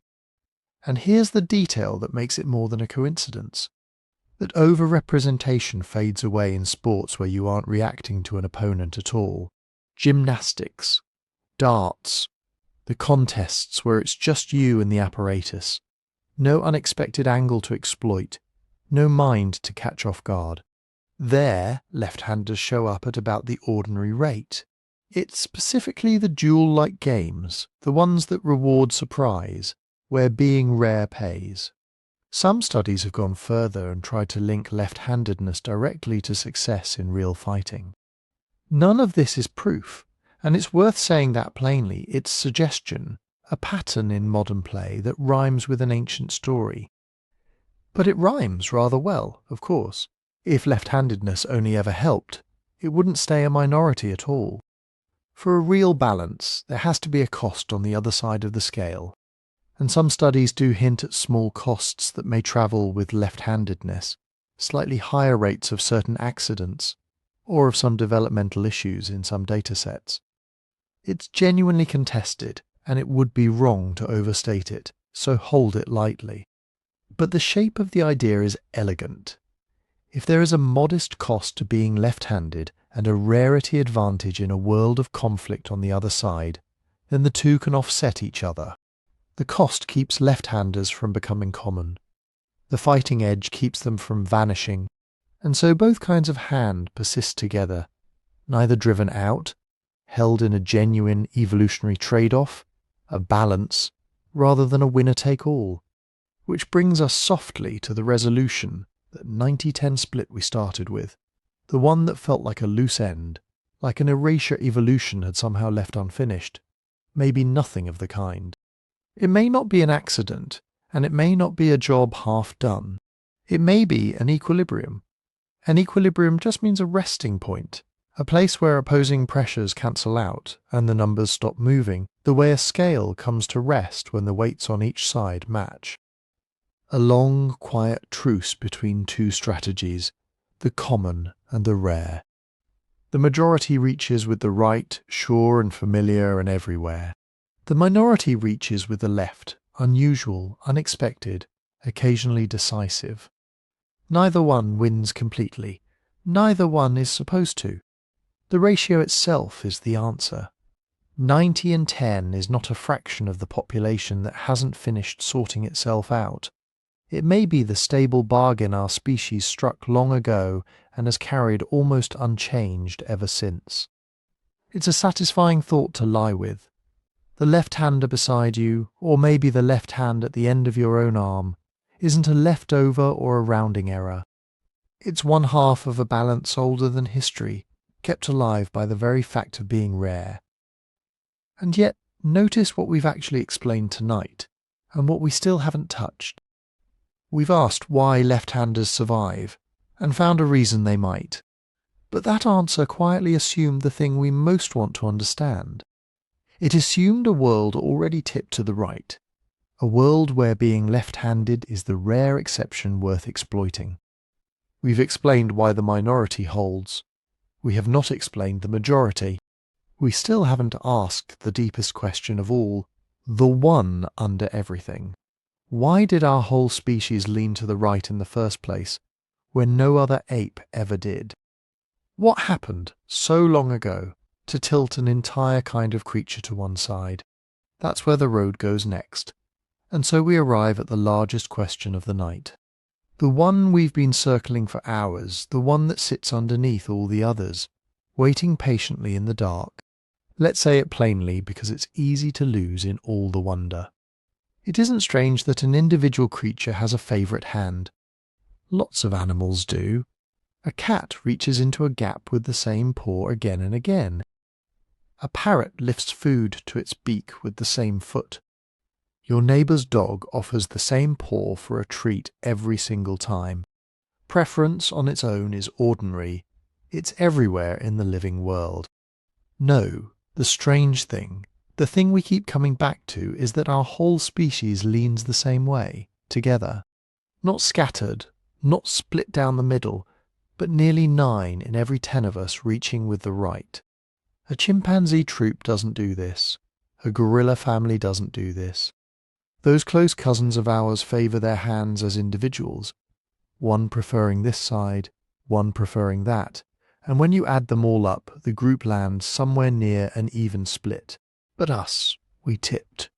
As a species, as a whole, we leaned to one side and stayed there. And the question that has no easy answer is simply this. Why us? Why did it happen to our line and to no other ape on Earth? The leading answer these days isn't a single event. It's a story in 2 acts, and the first act is one you already know in your bones, because you did it this morning without a thought. Standing up. Picture our distant ancestors, millions of years ago, beginning to move through the world on 2 legs instead of 4. Bipedalism, that word simply means walking upright, balanced on the 2 feet, the way you walk to the kitchen for a glass of water. It sounds like a small thing. It was anything but. Because when you walk on all 4s or swing through branches, your hands are busy. They're feet, they're grippers and hooks and load bearers, spoken for by the constant work of holding up and moving the body. But stand upright, and something quietly extraordinary happens. The hands fall idle. They're released. For the first time, they're no longer needed for getting from here to there. And that freedom is an open door. And into that open door came skill. Hands that no longer had to carry the weight of the body could be handed over to other things, to carrying food back to a camp instead of eating it where it fell, to making, to shaping, to the slow, deliberate work of turning a stone into a tool, to throwing, to processing a meal with care. All the patient, repeated, precise tasks that would come to define what our kind does with its hands. The upright body set the hands loose, and the hands went looking for work. That's Act 1. Now the second. Over the long ages that followed, our brains did something almost as dramatic as our bodies had. They grew, they swelled and expanded slowly, across enormous stretches of time, and as they grew, they specialized. Different jobs began to settle onto different sides. Scientists have a word for that settling, and it's a useful one to keep. Lateralize. To lateralize simply means to let one side of the brain take charge of a particular job, rather than sharing it evenly across both halves. You met this earlier tonight when we talked about language leaning to the left. That's lateralization. A job finding a home on one side. Now put the 2 acts together and feel how they lock. Here are hands newly freed for skilled work by an upright body, And here is a brain increasingly willing to hand a specific job to one hemisphere rather than splitting it down the middle. Freed hands meet a lateralizing brain under those conditions, and perhaps only under those conditions a preference doesn't just flicker in scattered individuals. It can crystallize, it can harden across the whole species and tip strongly toward one side. And here's where something recent and rather lovely comes in. In the last little while, some researchers have been building models of primate-handedness. Not just us, but monkeys and apes across the family tree, trying to work out what makes the human pattern so odd. And they folded in two particular ingredients. The first is overall brain size, how big the brain grew. And the second is a quiet, almost hidden number that anatomists have long used as a fingerprint. The ratio of arm length to leg length, that one takes a moment to appreciate. Think about a creature built for swinging through trees, an ape with long, powerful arms and shorter legs. Now think about a creature built for walking upright across open ground, with longer legs beneath it and arms it no longer leans on. The proportions of arm to leg tell you, at a glance, how committed a body is to standing and walking on 2 feet. It's a bodily signature of bipedalism, written in the very lengths of the bones. And when the researchers added those two things, brain size and that arm-to-leg proportion, into their models, something remarkable happened. The human pattern stopped looking exceptional. It stopped standing out as the great weird outlier of the primate world. Those two factors seem to account for our unusual population-wide lean to the right, in a way they simply couldn't for the other primates. In plainer words, a bigger brain and a body committed to walking upright may be exactly the combination that tipped us over. The very things that made us human may be the very things that made us right-handed. And there's a deeper logic humming underneath all of this, one worth resting on. Why lateralize at all? Why let one side of the brain take charge, instead of doing everything evenly on both? The answer may come down to simple efficiency. If one hemisphere dedicates itself to fine motor skill, to the delicate control of a skilled hand, then the other hemisphere is freed to specialize in something else entirely. Language, say, leaning to the left, as you heard earlier. Splitting the labor between the two halves of the brain may just be a better bargain than duplicating everything twice over, one copy on each side. A brain that divides its work can carry more. Lateralization, then, as a kind of cognitive bargain, a quiet trade struck deep in our making. And handedness, the pen finding your right hand, is simply one visible symptom of that bargain. One thing you can see, poking up above the surface, of a much larger deal done long ago. Now hold all of this gently, because as beautiful as it is, this is a leading idea, an attractive synthesis, not a closed case. Researchers still argue over the details. Models are simplifications, careful sketches of a reality that is always richer and messier than any sketch. And the very deepest question of all still sits there, unanswered.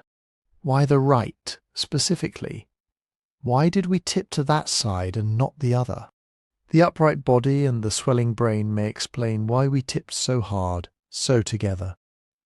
They don't yet fully explain the direction. That particular door is still closed, and no one is quite sure what's behind it. But settle on this thought as you lie there. To be right-handed, if this story holds, is to carry the consequences of two of the oldest chapters in the whole long tale of becoming human. The day unimaginably distant, when our ancestors rose up onto 2 feet and set their hands free. And the slow, patient, million-year swelling of the brain that followed.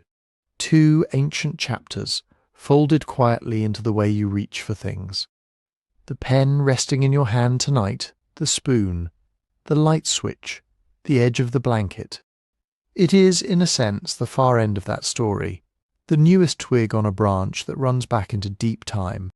And yet the tale isn't finished, because we've spent all this while in bone and brain and body in the hard evidence of what happened. But there's another whole world wrapped around all of this. The world of what we made of it, the meanings and the myths, the strange old fears about the left hand, the things we still argue over and cannot answer. That's where the road runs now into the last of the night. And here is where the story softens and turns strange. Because for all that we've followed the right hand back through bone and stone, and the coiled shape of the brain, the left hand has its own history. Not a history of biology, but of feeling, of fear, even. For a very long time, across a great many cultures scattered far apart, the left was the side people learned to distrust, the unlucky side, the unclean one, the hand you were quietly told to keep to yourself. You can hear that old suspicion still, folded right into the words we use, though almost nobody notices it anymore. The Latin word for the left side was sinister. Yes, that word.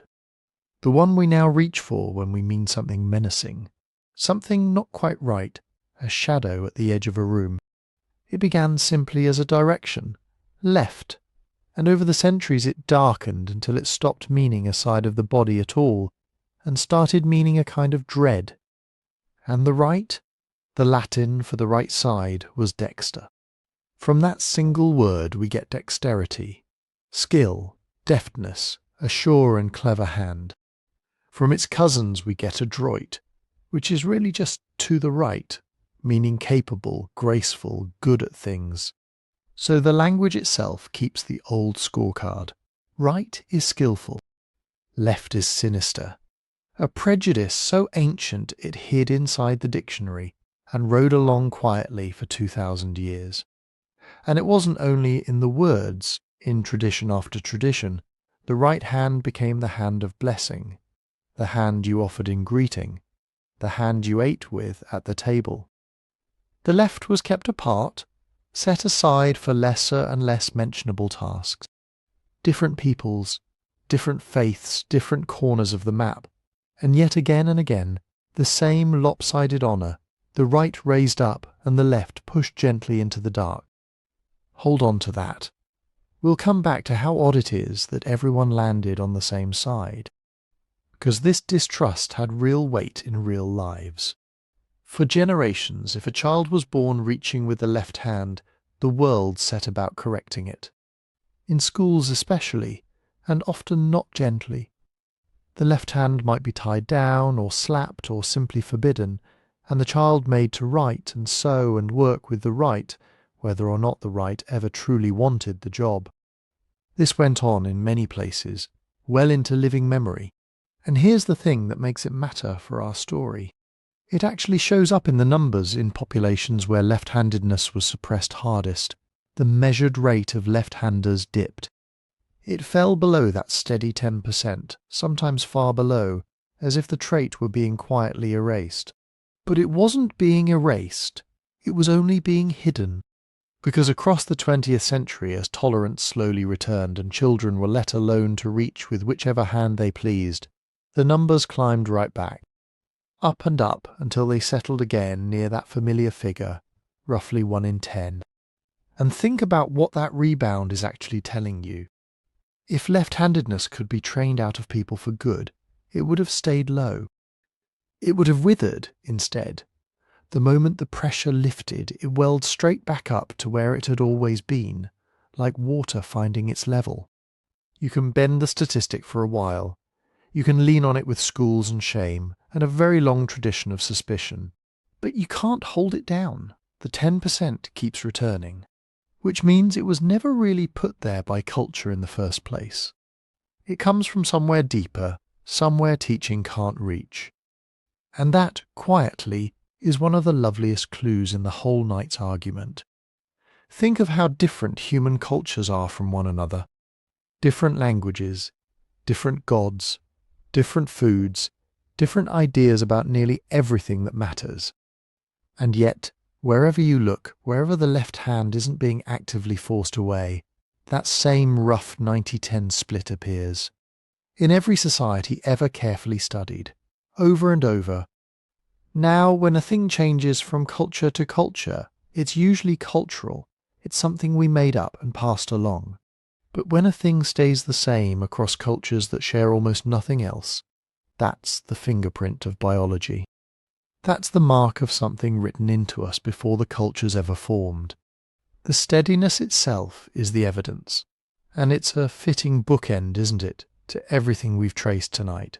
The teeth, the stone flakes, the twist in the skull, the hands on the cave wall.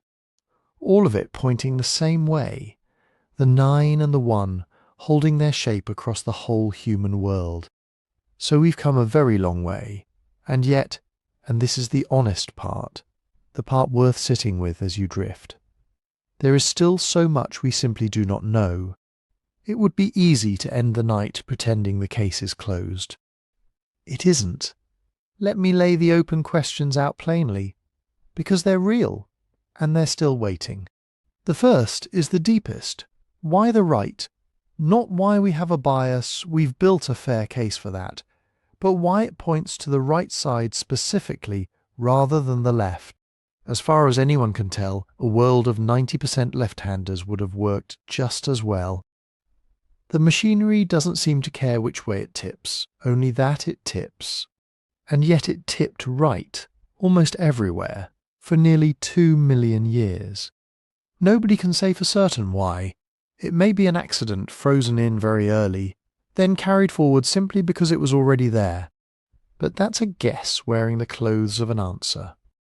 The second is a question of proportion.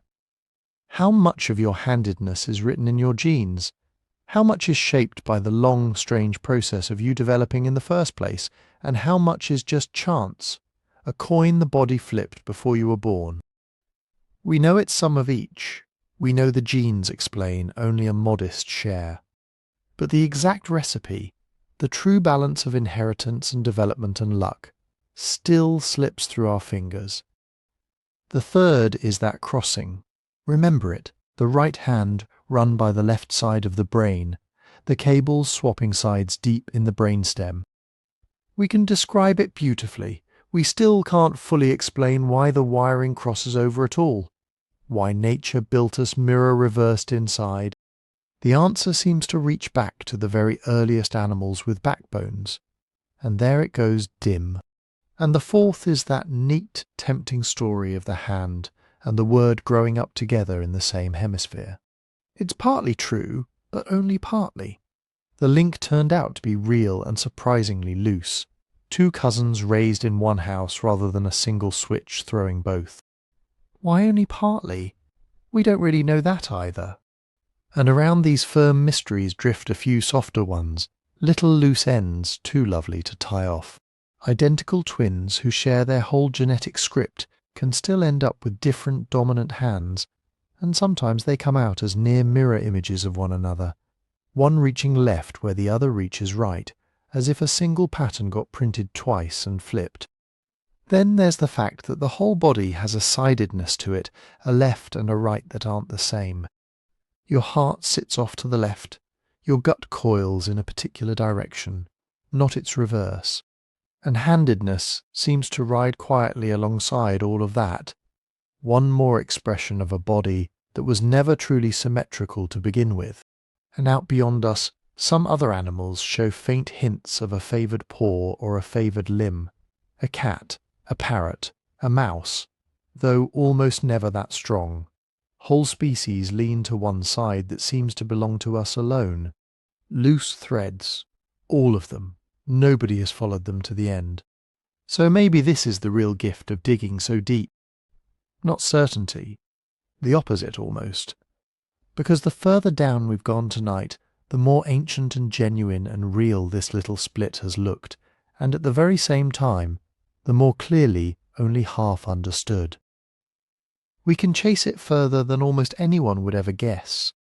Back past writing, past our own species, down into a jaw nearly 2 million years old. And we still don't reach the bottom of it. It's still there under everything, quiet and unexplained in the hand resting beside you right now. So let it rest there for a moment, that hand beside you in the dark. Whatever it's holding tonight, a pen you meant to put down an hour ago, a spoon, the cool edge of the blanket, or just the warmth of the other hand, notice, one last time, which one it is. For most of you, it's the right. And now you know that this small, ordinary thing is not small at all. It's the near end of a thread that runs back further than almost anything else about you. Follow it back with me one final time, slowly, the way you trace a river upstream in the last minutes before sleep. From your right hand tonight, back to the hands pressed against cold cave walls 30,000 years ago, left palms flattened on the rock, while the right hand blew a mist of ochre around them, a whole gallery of people saying without meaning to which hand they trusted. Back further past the thicker, stronger right arm of a Neanderthal who lived and died and was buried long before our kind ever reached that valley. Back past the faint, lopsided twist inside old skulls, the right front and the left rear each leaning a little forward, a brain's quiet signature pressed into bone. Back past the tiny angled scratches on worn front teeth, left by a stone blade slipping at some ancient meal. All the way down through the layers, down through the hundreds of thousands of years, to a single upper jaw lying in an African gorge, nearly 2 million years old, its front teeth scratched on the diagonal by a right hand that reached the way yours reaches now.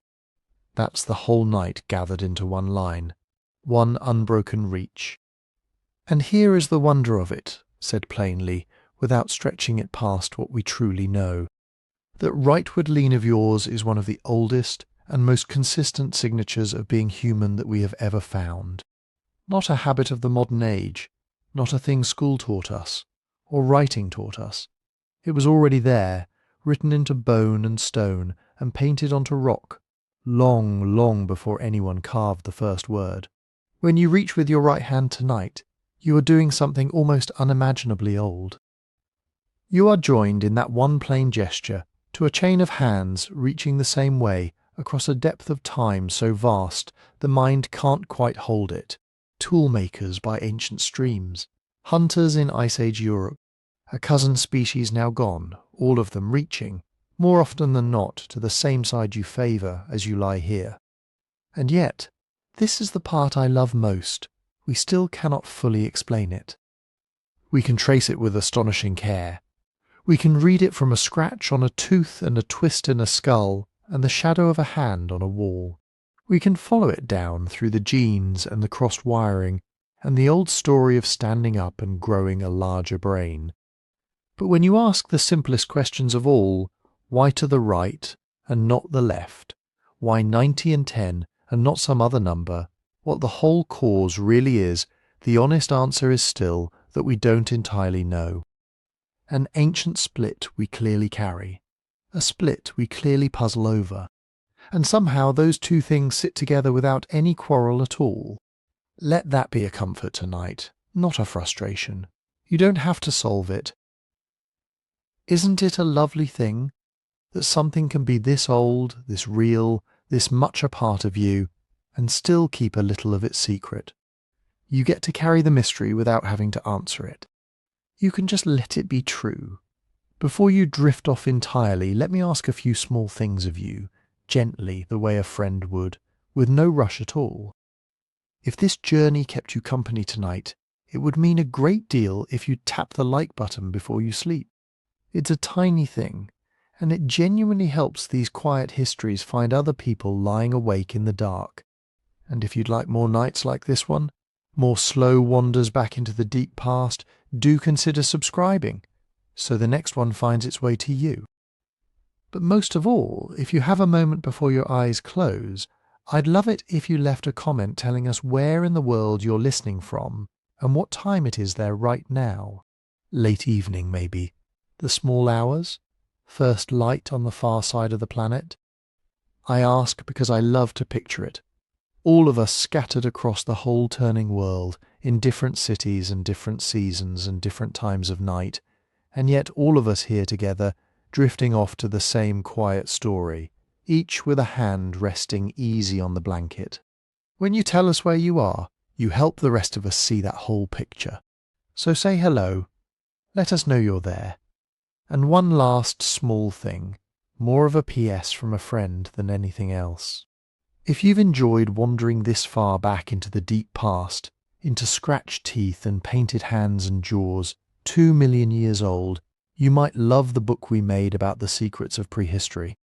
It's the same kind of journey, just bound between covers, something to hold in whichever hand you please. You can read more about it and find it over on our website, sleepytimehistory.com. That's all. It'll be there whenever you're curious. Now let the questions go. You don't need them tonight. Let them settle back down into the quiet layers they came from, the teeth and the stone, and the old lopsided skulls, and leave them there until some other evening. And let the hand rest, that right hand of yours, that ancient, faithful, favoured hand. Let it grow heavy now. Let the fingers loosen their hold on whatever they were holding. Let the arm go soft and still against the sheets. There's nothing left for it to reach for tonight. Nothing left to grip or slice or press against a wall. It has done its long, long work, 2 million years of it, and now it can simply be still. Feel the weight of that stillness. The whole night is behind you now, the gorge and the caves, the tools and the teeth, the twist in the skull and the truce of 90 and 10. You can let all of it drift out of focus, soft at the edges, the way the room is already going soft and dim around you. You are one small warm link in a chain of hands reaching back almost 2 million years. That's a quiet and lovely thing to carry down into sleep. So carry it gently. Let your breath go slow, let the dark come up around you like a blanket pulled to the chin, and drift off now, easy and unhurried, with 2 million quiet years resting in your bones, and one favoured hand grown still at last beside you. Sleep well.